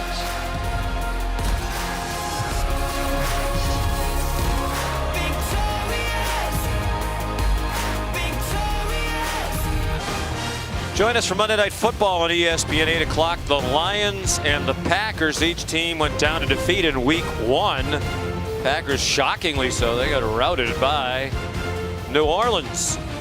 And over on ESPN2, Peyton and Eli Manning breaking down the game from their unique perspective from the comforts of their respective basements. Their broadcast has X and O analysis, stories, and special guests. And the pass right through the hands of Bowers, who might have been anticipating some contact from the defense. Well, we mentioned, speaking of the Mannings, Peyton and Eli's nephew Arch is here tonight, one of the top quarterback recruits in the country, the son of Cooper and his wife Ellen. And the student section knew Arch was coming. We want Arch. I wonder if the student section knows he's just a junior, that he has another year of high school after this. Yeah, he does look very young, doesn't he? Very athletic, though. Not surprisingly so. His grandfather, the great Archie Manning. Speaking of the Mannings on the Monday night, I thoroughly enjoyed listening to those two guys. I mean, Peyton and Eli are just great guys to begin with. Very knowledgeable, of course, but funny, self-deprecating. Cooper's the funniest of all of them. Yes. If you ever spend time with him, he is the funniest. But Peyton and Eli both were outstanding, and the guests they had on really added something to their conversations. It's pretty cool. But Cooper's Ole Miss, obviously Eli's Ole Miss, Peyton's Tennessee. And Cooper looks very comfortable in that Georgia hat. Good throw by JT Daniels and the catch by Jermaine Burton. Daniels has been very sharp. I mean, he has not looked flustered at all. He's had a good, clean pocket. He's been very decisive where he wants to go with the football. And I like his touch. He has the ability to throw balls over linebackers, into crossing routes. I just think he has excellent timing and touch when he throws a football. National High School Player of the Year. Designated by Gatorade, coming out of Mater Dei in Southern California. On target again there. And some nice run after the catch by Marcus Rosemead Jack Saint. Broke his leg while scoring a touchdown last year against Florida. I think Peyton and Eli are going to talk about Cooper in that Georgia hat. You think? I do think so. Because they never miss a chance to jab each other. Yeah. Well, Kendall Milton, the ball carrier, got hit hard by Jalen Foster. That Georgia hat looks better on Cooper's head than the Ravens helmet looked on Peyton's head. It wasn't big enough, as Eli pointed out on the show. Near. That hat fits. I mean, it's a good-looking hat. Milton trying to get outside. And not only really the first family of football in the United States, you have to think. Right. I don't know who you're going to put up against them, but just as nice. I mean, they're just so thoroughly nice and thoughtful and friendly and smart Defense and decent. number 7. Well, that comes from Archie and Olivia. They're two of the all-time great people that are around.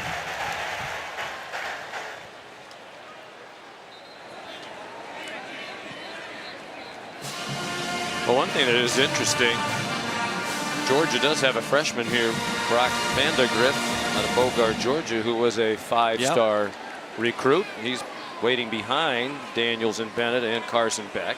I watched him in practice. He was running the scout team offense. He's a big physical kid, a dual threat guy. It's Zamir White. There's Vandegrift.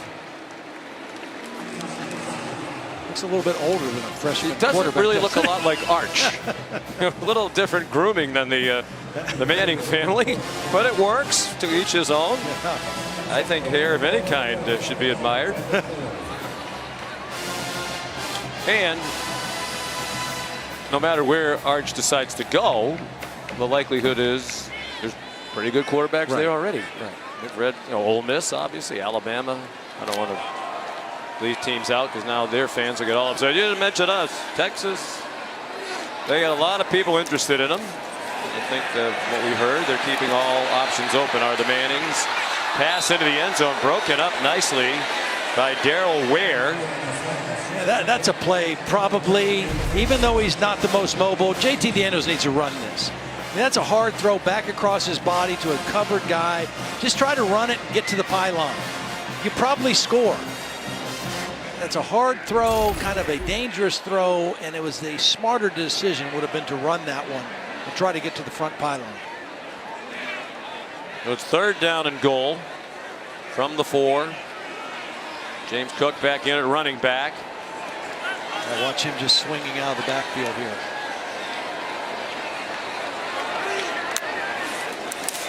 Jalen Johnson went in motion to the left, and there is Cook out of the backfield for his 2nd touchdown of the night. 1 rushing and now 1 receiving.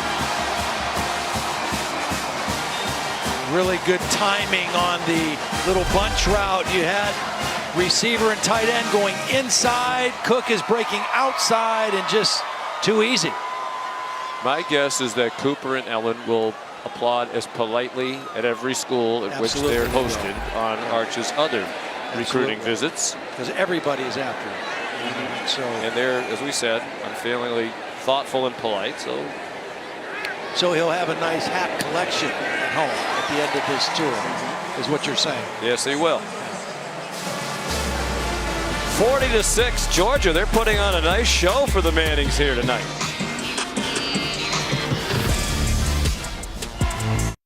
ESPN College Football Primetime, presented by Subway, is brought to you by American Express. See all that you can expect when you're with Amex. Well, what a busy day for our friend and colleague David Pollock. Honored to hear before the game for his induction to the College Football Hall of Fame class of 2020. They haven't had the ceremony yet because of COVID. They're going to have it in December in Las Vegas. What a great player David was here. You saw him get on the plane. He was on game day this morning, obviously, in State College, Pennsylvania. Flew here in time to be recognized on the field. That must have been the true Big Dog Airlines right there. I mean, it was a Georgia plane that brought him down here. Unfortunately, he's in much better shape now than when he played. He and Herschel Walker, the only 3-time first-team All-Americans in Georgia history, was the SEC Defensive Player of the Year in 2004. The kickoff is a touchback, and you and Vern Lundquist were on the call for CBS when David Pollock made a memorable play in this rivalry. Here's the sprint right. Jenkins pulls up. He's in trouble. And it's intercepted. My goodness. David Pollock. It was stole the ball. Yes. He's only thinking deflection, just trying to knock the pass down. But on the way down, he said, wait a minute. I can catch this ball. Yeah, that's one of those plays I'll never forget. It was as fine of an individual play as I've ever seen. And I did a bunch of David's games. I mean, those years with Vern, we did a bunch of Georgia's games. He and David Green was the quarterback. They were best friends from the same hometown. And he was a great, great player. It's unfortunate that his NFL career got cut short with his injury. I think he would have been a good pro, too. And it was 15 years ago. He suffered the serious neck injury. Still the all-time sack leader here and leader in career tackles for loss, 58 and a half. He'll take his rightful place in the College Football Hall of Fame December 7th in Las Vegas. They will induct both the 2020 and 2021 classes. This is worth a second look. We've both seen a lot of football. I don't think I've ever seen that. No. You know, and I brought his name up in our game last week when we had Michigan, and we were talking about Aiden Hutchinson, their outstanding edge rusher. The thing I loved about David Pollock as a player is he had a motor. He did not ever take a play off. I mean, he played every play hard, the same way like T.J. Watt plays every play hard, the way, you know, Aiden Hutchinson now at Michigan. Every play, you have to account for him. As you saw, that was the only touchdown of that game. Look out, Doty taken down, but they grabbed his face mask. Quay Walker all set for another Georgia sack, but he inadvertently grabbed Luke Doty by the headgear. Defense number 7. I don't understand. 15-yard penalty from the previous spot. Automatic first down. I don't understand the pass protection communication. I mean, here's the penalty, the face mask, okay? So they get a break. But this is an untouched guy, and he's going to come right in this hole. Watch number 54, Javon Gwynn. I mean, he just runs by him and puts a hand on him. That's not going to stop anybody. And it's not like they're overload blitzing. Again, that's 4 people rushing against 5 blockers, and they are getting home anytime they want. Greg Atkins is their offensive line coach. He's new to the staff. Shane Beamer kept only one coach from Will Muschamp's staff, and that was Mike Peterson on the defensive side. He's a longtime offensive line coach, very highly regarded. Long throw too far in front of Jalen Brooks, and it'll be 2nd and 10. Well, guys, Quay Walker with that face mask penalty, he was already hearing it from his defense on the sideline. They're giving him a hard time for not returning that fumble for a touchdown. His D-line coach, Craig Scott, ran over and said, I can outrun you. I'm an old man. This defense is hungry for more points. David Pollock would be really proud of that kind of attitude. David Pollock was kind of pudgy when he played, obviously. He was thick. He was 305. He was a 300-pounder. And now, every time you see him, even like walking down a hallway, he's doing burpees. And big basketball player, loves to play basketball. Very careful about his diet. Doty run down from behind by Channing Tindall, the Columbia, South Carolina native. Well, we were talking about this at halftime. I mean, if there is a better defensive football team in the country, we need to see it, because this group from front to back is as advertised. And they're deep. They play a lot of guys. And you're right. I mean, when you pressure with a front 7 like this and a front 4, you can cover up some mistakes or some inexperience or some youth in the back end of your defense. 3rd down and 10. Doty hit again as he threw, got it off to Jalen Brooks. But he's tackled well short of the 1st down. Robert Beal brought the pressure. Lewis Seen made the tackle. It's just guy after guy. I mean, in that case, we had Adam Anderson, 19, getting a hit on the quarterback, a free run. I like seeing this, though. Nolan, really trying to build that relationship. Had a great relationship with Trey Lance when they were together at North Dakota State, when he was backing up Trey Lance. He said he's his best friend, Trey Lance. They talk just about every day. Ty Kroger's punt will be down at the 16-yard line. 44-yard punt. Congratulations again to David Pollock on the field for the game with his parents tonight.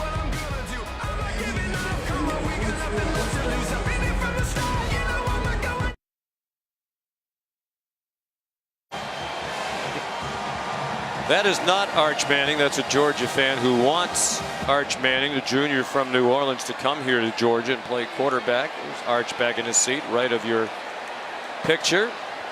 Made his junior season debut last night for Isidore Newman High School.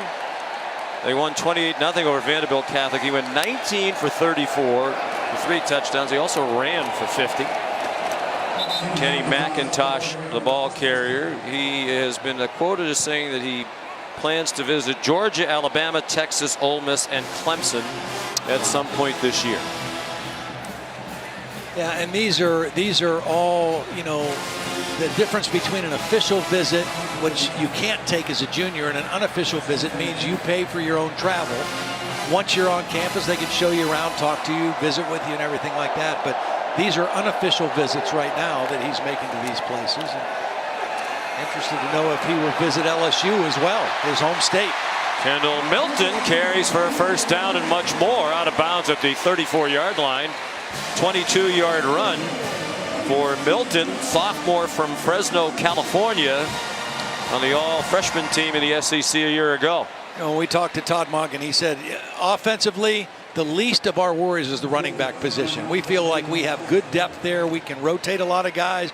We got a couple downhill runners. We got a couple guys that are better in space and out of the backfield. And we're seeing a little bit of all of them. Well, he's a fun guy to talk to, Todd Monken. Kenny McIntosh out near midfield. And I would think Coach Monk and Kirby Smart have to be pleased with this offensive performance tonight against the defense they have a lot of respect for. Yep, they did. They knew that it was a talented front seven. They had not run the football particularly well the first 2 games.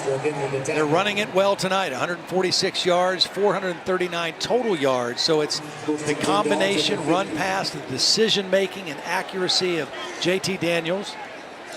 And again, you think, what is this Georgia team going to look like in a few weeks if they get George Pickens back, if they get Blaylock back, if they get Kearis Jackson 100%, Darnell Washington. I mean, this potentially is a really interesting team. 5-yard penalty on first down. Pickens, Blaylock, Washington not dressed tonight.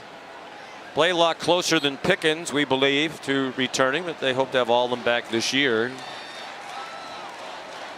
Well, it has been good seeing Kearis Jackson. I mean, he's been returning punts, but these are the first offensive snaps he's gotten in the game tonight. A couple catches.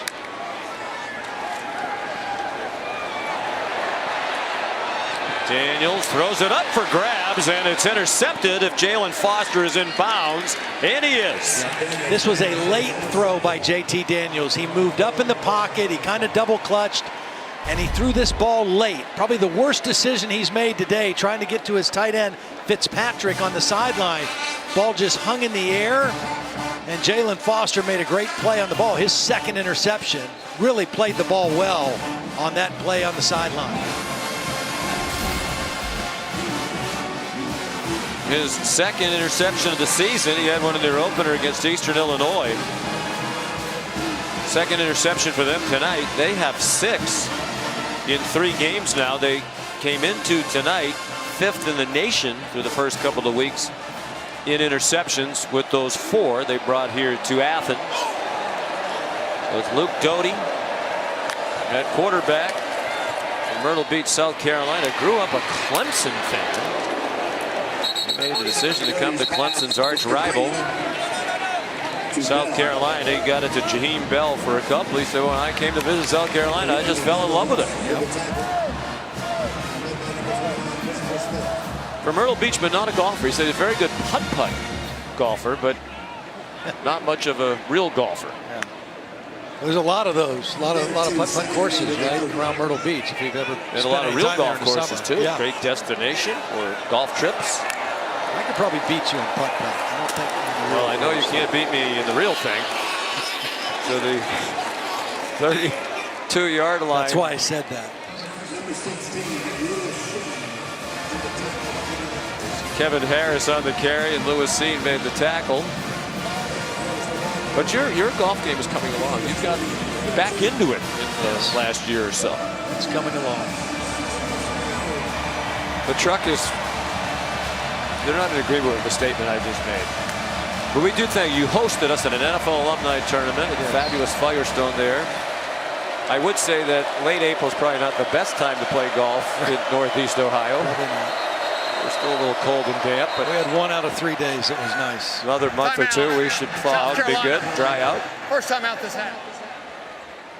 Timeout called with 51 seconds to go. Well, obviously, Shane Beamer didn't expect to step in at South Carolina and instantly be a contender. I mean, they were 2-8 last year, so it's going to take a while, but he is clearly doing everything he can. You know, I think he's spoken to every person in the state of South Carolina already, trying to drum up even more enthusiasm for that great fan base. Yeah, and you know, it was interesting. I mean, obviously he and Kirby are friends. They were on the staff together here, and he credits Kirby for helping him become a better coach. But when we talked to Kirby yesterday, he said, you know, this is a different South Carolina team than what we saw last year. Last year when they played, they were in the midst of a losing streak. They were getting ready to fire Kirby's friend Will Muschamp. They had guys who were opting out. They had COVID issues, and they were not very competitive. And to watch them play the first couple games this year, flying around and playing with confidence. But Georgia is just that much further along as a program than South Carolina right now. This is a team that Kirby has been building for. You know, they've really been good in his time here. They lost 5 games his first year when he was playing with Mark Richt's recruits, basically.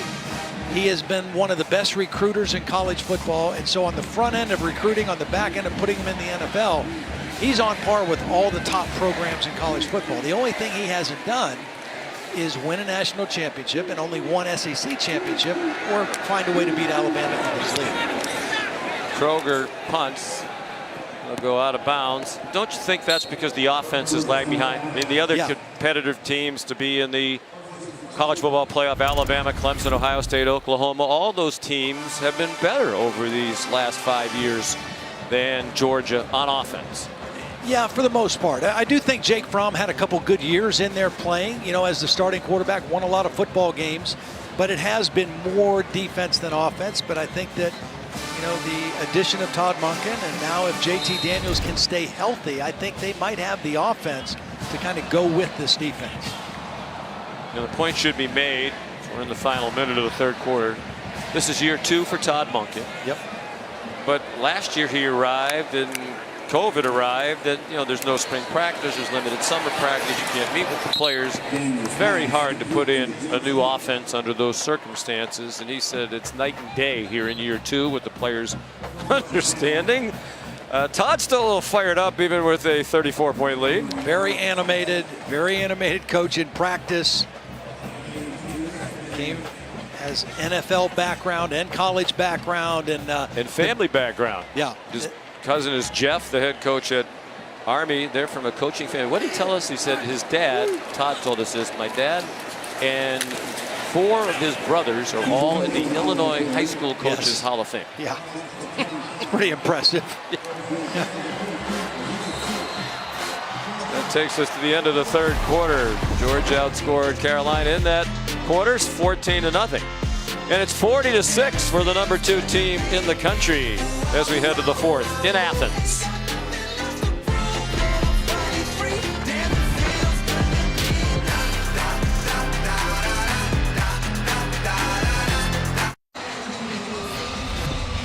This is the SEC on ESPN.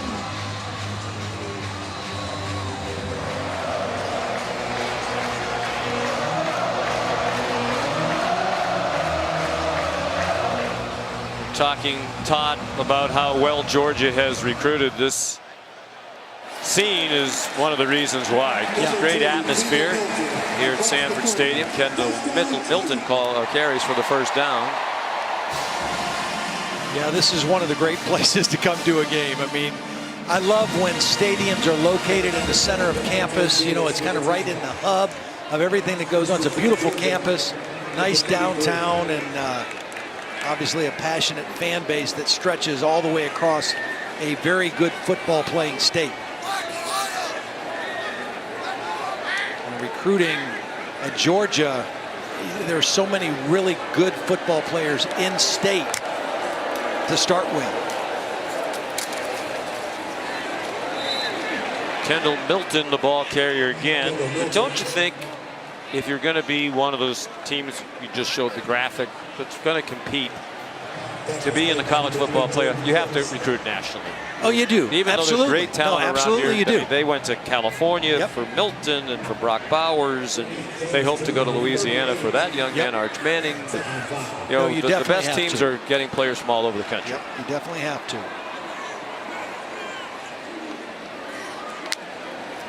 Second and 5. JT Daniels on the run. It's dropped by Marcus Rosemead-Jacksaint. You know, I mean, Kirby has recruited exceptionally well because, as we mentioned, he was with Nick Saban, and Nick Saban has been the best recruiter in college football. And he has modeled, Kirby has so much of the program on what they did at Alabama, what he was a part of, what he was very instrumental in building with Nick. And, you know, it's a proven formula. It's a proven process that works, starting with recruiting, then with developing of players and reloading. Kenny McIntosh has the first down. As Kirby played here, fine defensive back, all SEC his last year for the Hall of Fame coach Jim Donnan, who, by the way, I think was a forerunner to Peyton and Eli. Coach Donnan does a watch along. I believe it's on YouTube where you can watch the Georgia game along with him, and he'll provide commentary. He worked with us for a while. Did a great job at ESPN. In that. Yeah. Jim's a terrific man. Still lives here in Athens. All the former coaches come back here to Athens. Why wouldn't you? Beautiful town. Milton, the ball's out at the end. No whistle. Apparently not down, at least not for the moment. Is that the ruling? And the Gamecocks say they have the ball. O'Donnell Fortune picked it up. Looked from our vantage point like the runner was down.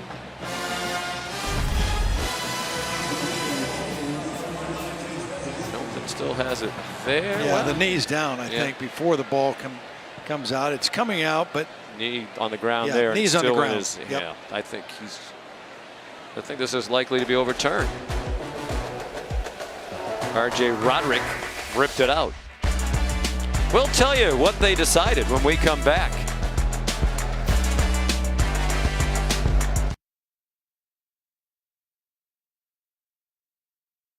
ESPN College Football Primetime is presented by the Eat Fresh Refresh at Subway. This Uga, one of the great mascots in college athletics. Uga has a pretty good air-conditioned dog house right next to the cheerleaders platform. That's Uga 10. Tradition that dates back to the see that bag of ice right over here by 1950s. The house? Yes. There's times when it's really hot. You know, this is a night game. They'll put that ice right in there, and Uga will just lay on the ice. I mean, just you talk about cooling yourself. That's the way to do it. It's good to be Uga. Yeah. Although we did the Sugar Bowl a couple of years ago when Uga got on the wrong side of Bevo, and there was almost Uga 11. That is right. Kevin Harris bouncing off some hits. There's the air conditioning. You got the ice, and just in case the air conditioning isn't doing enough.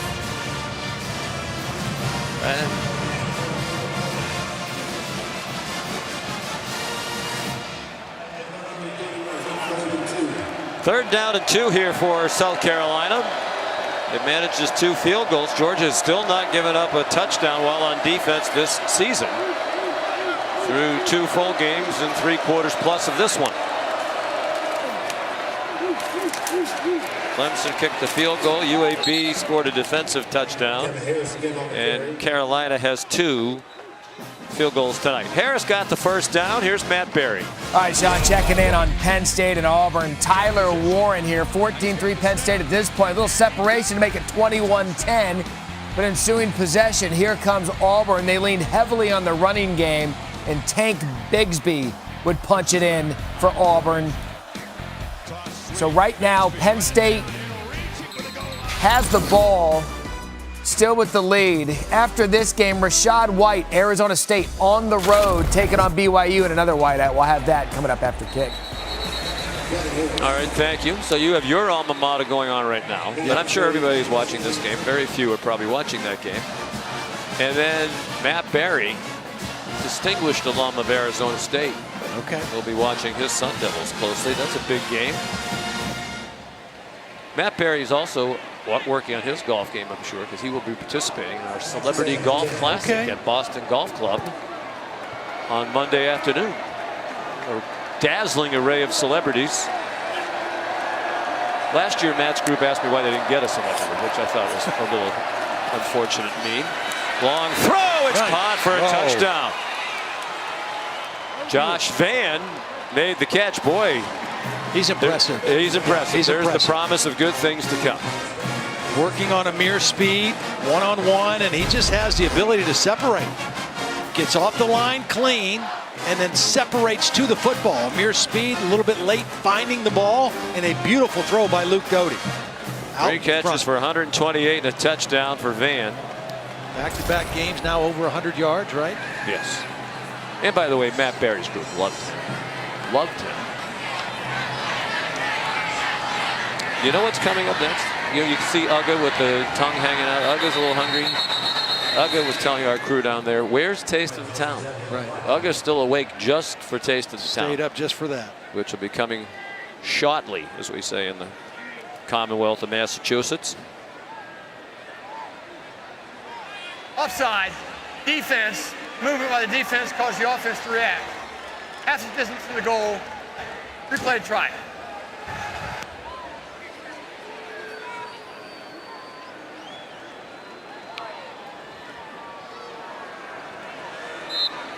And, you know, we mentioned a lot of people, that competitive game, Penn State Army, are watching that, but this thing has reasons why some may stick with us. And the extra point is good by Parker White.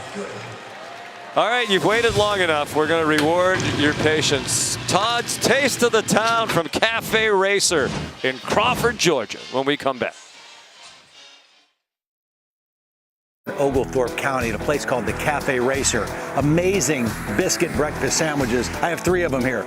This is the All the Way, the original. This is the BB King, and the one I really locked in on is called the Buongiorno. It's jalapeno cream cheese, a fried tater tot patty, thick cut bacon, a fried egg over medium, lettuce, tomato, house-made pimento cheese, and then a crusted cheese top, also the homemade Racer sauce. Taste of the town. Welcome home.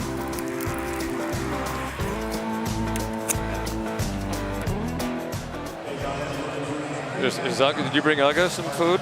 Cafe Racer? You know what, though? At Cafe Racer, they have a little cup with chopped up pieces of bacon to give dogs that come. There's a lot of dogs that you can people bring dog. their dogs. People bring their dogs to Cafe Racer. There's nowhere to sit in the restaurant. You either sit in your car or on lawn chairs, whatever. It's a very cool place that Chris Hart and his wife Gabby have going. Opened in 2018.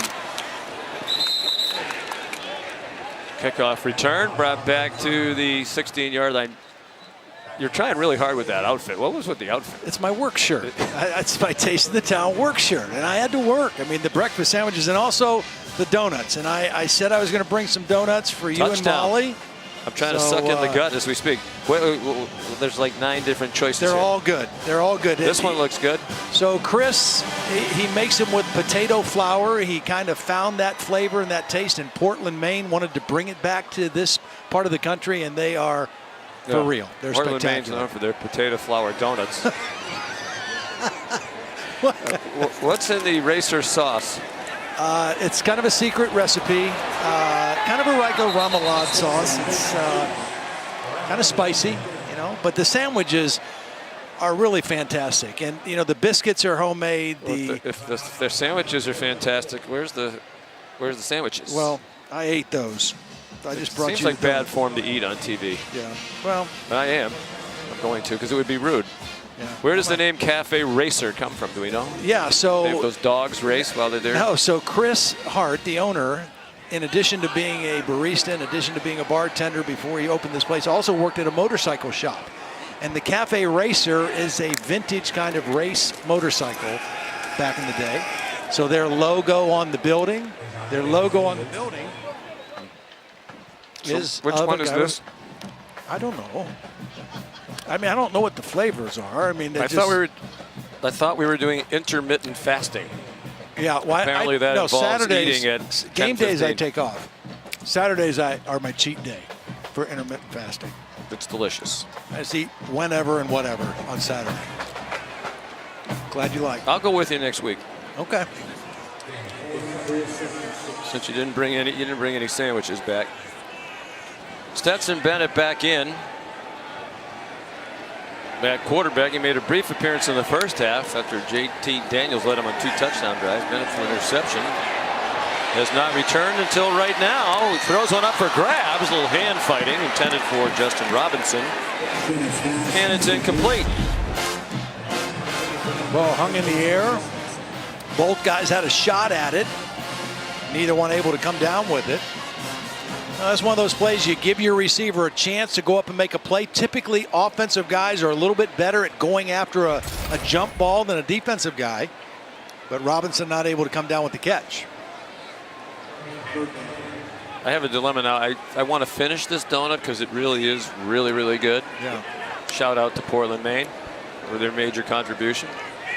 Great New England state. But it would be, I can't do it. Save it for next time. Kendall Milton got banged by Damani Staley. Big hit. Lots of solid physical football on both sides tonight. You know what I like about that play and that hit? And you can see Shane Beamer applauding Staley. No quit in this South Carolina team. Clearly outplayed, clearly outmanned. But here with 8:51 on a third down play, great effort, great physicality. They can build on that. You know, South Carolina and Shane Beamer can build on that. Jake Camarda, terrific punter. And a whistle before he punts on 4th and 2. By the way, his career punting average is 45.4 entering tonight. The all-time record. Ball start, offense number 17, 5-yard penalty. It remains 4th down. Jake's is 45.5 entering tonight. The career record at Georgia is 45.4. Wow. From the great Drew Butler, Ray Guy Award winner back in 2009. Camarda has a chance to leave as the all-time leader in Georgia history in career punt average. Because Drew Butler's dad, Kevin Butler, the only place kicker in the College Football Hall of Fame. He kicked here at Georgia as an All-American. Kicked a 60-yard field goal. It's still the school record. Josh Vann, a fair catch. Time to eat the donuts as we go to a break with 8:17 to go. Oh, here's a look inside. Sometimes you don't want to know, but so far this looks okay.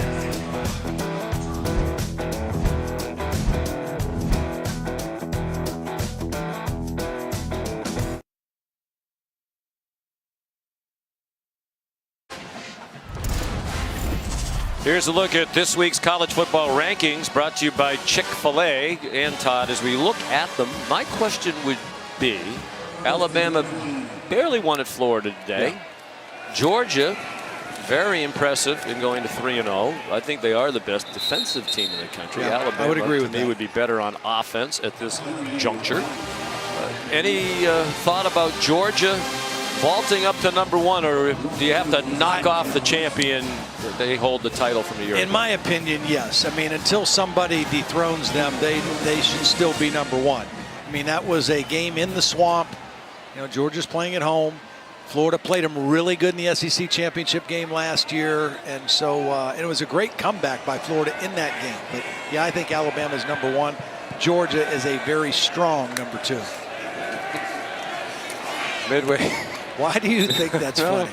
No, I don't think it's funny. I agree with your point. Muse made the catch. Nick Muse, the tight end.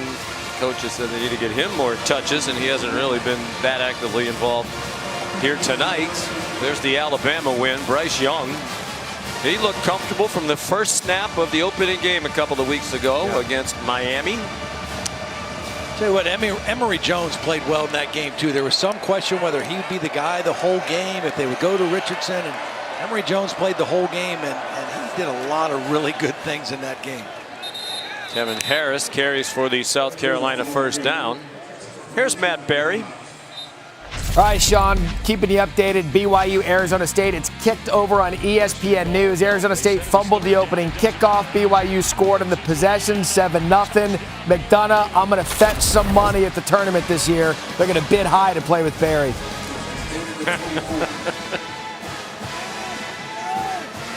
Matt's always a very popular celebrity. I bet. But I do not think at our auction that he will be bid on the highest. We have Charles Barkley, whose golf game is much improved, by the way. Juju McDowell is the ball carrier. Excuse me, Secondre White, the ball carrier.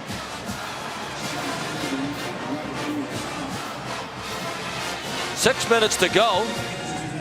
It's Matt Luke on the sideline. Offensive line coach, former head coach at Ole Miss, and that's a great guy to have on your staff. Yes. He really knows how to coach the offensive line.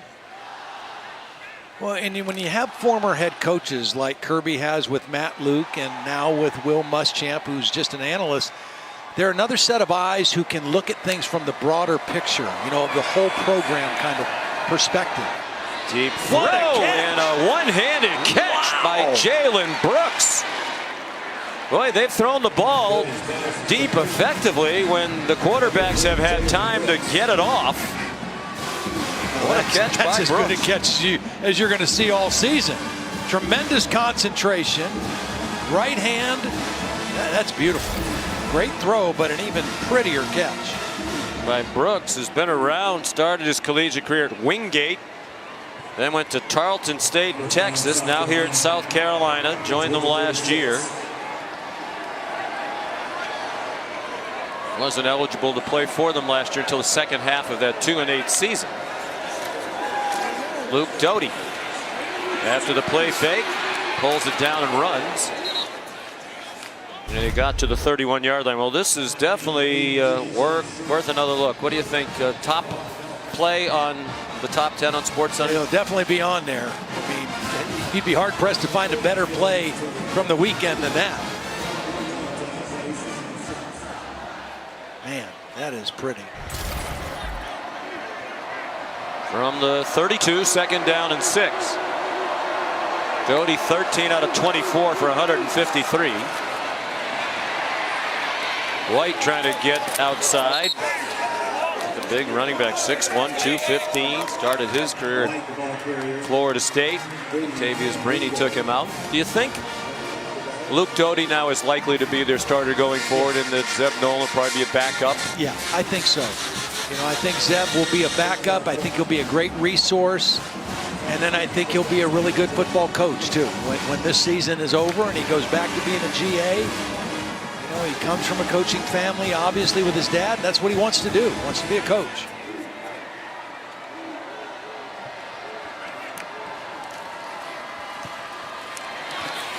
White rips through a hole. Got hit hard, but stayed on his feet. Made it to the 10. It was Dan Jackson, backup safety out of Gainesville, Georgia, who delivered a pretty sturdy hit. A lot of backups in the game right now for Georgia's defense. But again, credit South Carolina for not quitting, not letting down on their effort. They did score the first offensive touchdown against the Georgia regular defense earlier in this quarter. Kirby trying to get the same kind of productivity out of some backups.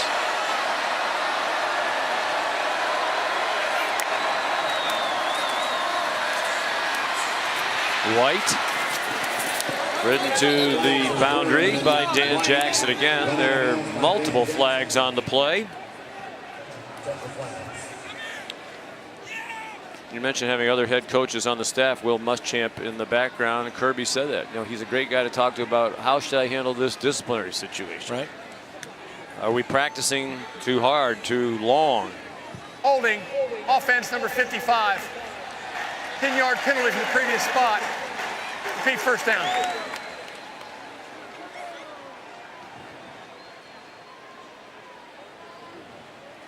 They coach him hard.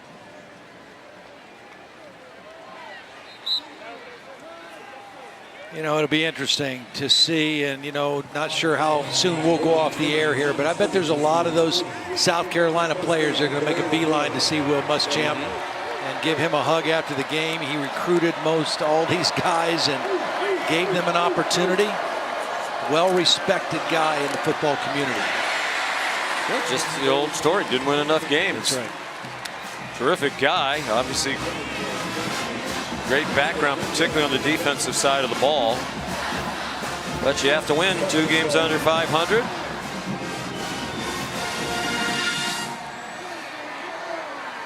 But everybody we talked to, the players, especially on the South Carolina team now, said they were, to a man, grateful. They have appreciated the kind of jolt of energy that this new staff has brought in. A lot of the fundamental core values put in place by Shane Beamer, Marshawn Lloyd, the ball carrier. You know what's becoming very trendy now in college football is love. Yeah. We had Tom Allen, LEO, love each other. That's become their mantra in Indiana. And Shane Beamer and his staff and players talk a lot about love. And to just build unity and chemistry throughout every rung of this organization. We talk about other things too. Competing, we love accountability. each other. We love and each other. that's a big part of our team. Wonderful chemistry. pals. Trying to get outside Marshawn Lloyd. Josh Hoffman, our producer, has strong like for you. Me, not so much. But here are the other things that they're preaching. Gratitude, you know, be grateful to have the chance to play positive, play college football and be positive about it. I want you to be tough, hardworking, competitive, close. Where you go down there, you see those reminders. Tell you what, there's nobody better. You and I both agree. In all the years we've done this, nobody we enjoy more, respect more than Frank Beamer. Yep. First class all the way. Shane said he got a little choked up when after the win last week, he saw Frank Beamer was a little choked up himself. Great family. Shane's a terrific guy, just like his dad, but work to do in this program as he tries to build it back up.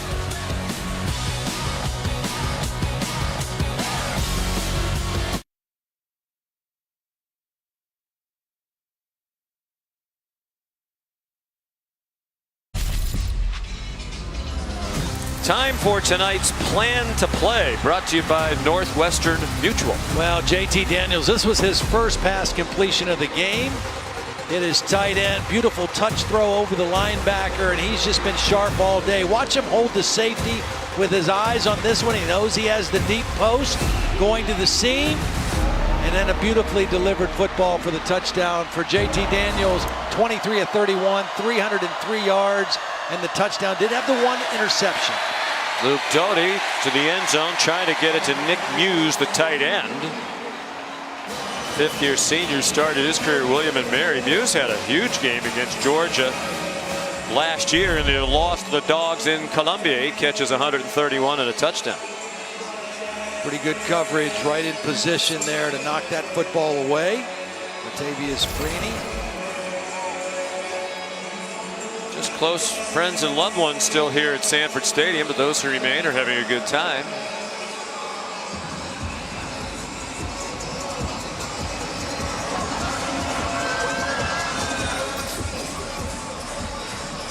Maybe we should join them in that movement. I need to work off that donut a little bit. That seemed like a good idea at the time. You ate half a donut. You didn't even eat the whole thing. And you want to go with me to Taste of the Town? Yeah, I want to be your nutrition advisor.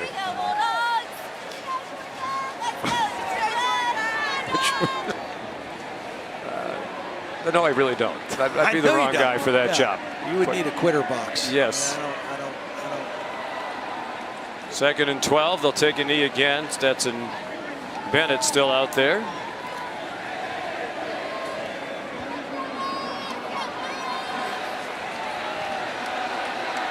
So Georgia will go to 3-0. They'll be at Vanderbilt next week. A very good chance to go to 4-0. And a nice return by JT Daniels. I don't think there's any question he's their starter going forward. And Shane Beamer, his first loss as head coach, greets his good buddy Kirby Smart, for whom he worked for a couple of years on the Georgia staff. Final score is Georgia 40 and South Carolina 13. For Molly McGrath, Todd Blackledge, and our terrific crew led by Josh Hoffman, Scott Johnson, Sean McDonough saying so long. Let's go to Provo now. Here's Dave Fleming with Rod Gilmore and Stormy Bonatoni. ESPN thanks you for watching this presentation.